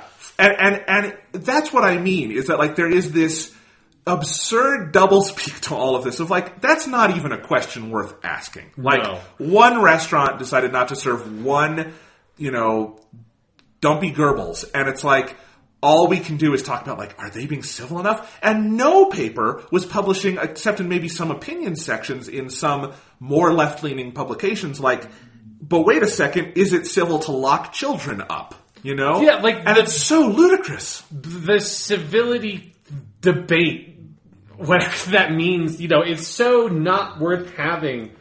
And for it to be able to supplant effectively in terms of, like, what is what is getting the most coverage at that moment, yes. The ongoing crisis relating to immigrant children at the border is, it's so absurd that it should be something that's in, like Dr. Strangelove, right? Yes. It's something that should be in a comedy. The idea that people having this argument about what is civility in political discourse when that's not, like...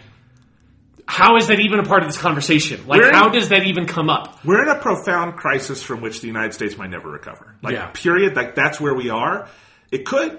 It's up to all of us. But if the conversation is, are we being civil enough in attacking this existential threat to our nation? It's like, it's the most Victorian bullshit that the Victorians didn't really quite do. I mean, like, they had that version of that. But, like, this is so far that it is just like a... What? Like, what do you think civility and manners are? Like, where do you think that, like, the root of that should be? Because it is very much, I mean, this is something that happened during the civil rights movement of people being like, you shouldn't protest. That's not the civil, like, you shouldn't have violent protests or, like, protests that inconvenience anybody in any way. That's not the proper civil polite way to hold a protest, because the proper civil polite way to hold a protest or any sort of political movement is, of course, where nobody can see you so you can't affect any change. Exactly. Like, that's what they want. That's exactly what they want. I mean, and that's what infuriates me, is that literally every newspaper in the country and every news network basically just published Trump propaganda on this, because that's what the Trump team wants us talking about, because that is their territory. And we get onto their territory so easily. And this is why I feel so helpless in a week like this, is that even Democratic leaders can't do this right. Like this, it should be such an easy layup for your base, for your voters, for independent, for whoever you're trying to attract, to say, you know what, maybe I might not have kicked them out of my restaurant, but I respect that person's right to do so because, and then you just politically, you do the political speak of, you get it back into, here's what my opponent is doing that is horrible, and we need to fix that. And they didn't do that. Some of them did that. But all Chuck Schumer and Nancy Pelosi could talk about for several days was that Maxine Waters shouldn't have said that thing about we should protest Trump people. And it's the stupidest thing on earth, because all you're doing there is depressing your base and getting the Trump people rabid at the mouth. And you're not helping anybody's cause, except theirs. Yeah. And all of that stuff, and especially in a week where we had the Kennedy retirement, which was a real gut punch. Yeah. Because nothing good can come from that. Nothing good. And, it's... There's a point where, I think people in this country are activated and are fighting very, very hard. We had the marches today, Saturday morning for, against the child immigration policy that's so horrendous. And I sadly could not attend that because I was having to work that morning. But, it was very inspiring to see, and I think that's great. I do think Democratic leaders, if there's not a time to step it up, if this is not the time to step it up, there's never going to be a time to step it up. If we can't fight against children being put in cages as hard as Republicans fought against Obama being black, which is all they had for 8 years against him. If we can't do that, we're fucked. We are true and wellly fucked. And we either those people have to step up to the plate or they have to be replaced. So that's just the point I'm at, where it's like, that's the part that feels somewhat hopeless to me. And some people are, and most of, I think, the Democrats in Congress are pretty good about this. Chuck Schumer and Nancy Pelosi are part of an old guard, and if you look to the new guard people, they're so much better on this. I'm a big fan of like Kristen Gillibrand, Yeah. and she's like the first sitting senator this week to call for the abolishment of ICE, which I think is a good idea because I don't think having a police state organization that was formed 15 years ago and has gone completely amok with power is a good thing. But yeah, that's me. Yeah, no, it is in some ways maybe the most disconcerting part of it is feeling like there is no figurehead to get behind on the opposite side. There is no Godzilla to Trump's Mechagodzilla, to use a weird metaphor. Like there's nobody else, there's no one to step up to that plate. It feels like there are, there are people like kind of like baking in the oven, like maybe eventually to get to that spot, but it's hard to feel like there's some really strong figure like what Obama was in 2008 to be able to rally behind. There's nobody that has that quality to them yet. In some ways, that's a good thing. That means we have to rebuild, and we are rebuilding organically. I think I'm happier that we don't have an obvious heir apparent, because the last time we had that, it really didn't work out. Because I like and respect Hillary Clinton an awful lot, but I don't think there's any way you can postmortem the 2016 election and say that was the right choice. Because it was a weird position where I think Trump was the only Republican she could have beat, and she was the only Democrat Trump could have beat. So, of that field. So it was a very weird scenario to go back and think about. But yeah, I don't know. The 2018 election, it scares me. It keeps me up at night. This is the most important election of our lifetimes. Because this is it. Either we get one of the two chambers of Congress back and we can do something, or the election's November 6th, and on November 7th, they're going to go crazy because they will have zero checks until the 2020 election. And if they have another 2 years of no checks, there's no way we win in 2020. Mm-hmm. And then that's it. I mean, they could. I'm really scared about that, And I'm going out to Iowa, and that's obviously a very politically active state, and I'm interested to try to get active in that a little more, because I've lived in a pretty safe Democratic county most of my life. Not a ton that can be done here. But there was the one inspiring thing was Alexandria Ocasio-Cortez is the coolest fucking politician we've met this year. Yeah. 28-year-old Puerto Rican, millennial politician. We need more. I think everyone over 55 should be kicked the fuck out of Congress and replaced with someone under 30. We'd get a lot of shit done. Yeah. I like that. That was inspiring. That was one thing to grasp onto.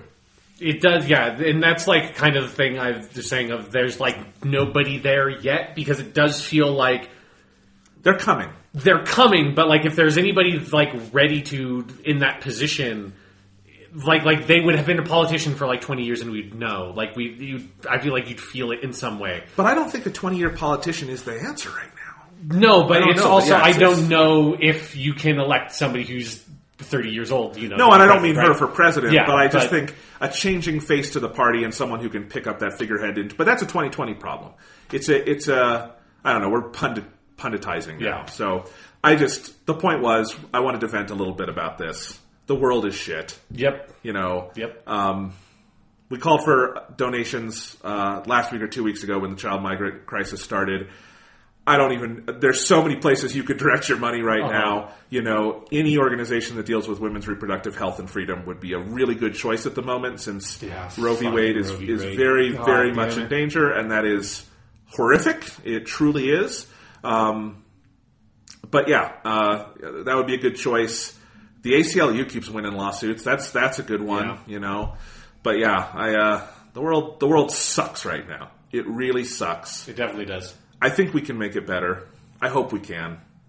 I hope, we cheer you up a little bit each week with our stupid, silly podcast. Yep. That's not much, but it's something. I don't know. If you've made it to the end, you're a super fan. You get a gold star. We'll be back next week. We're going to talk about Ant-Man. It's silly.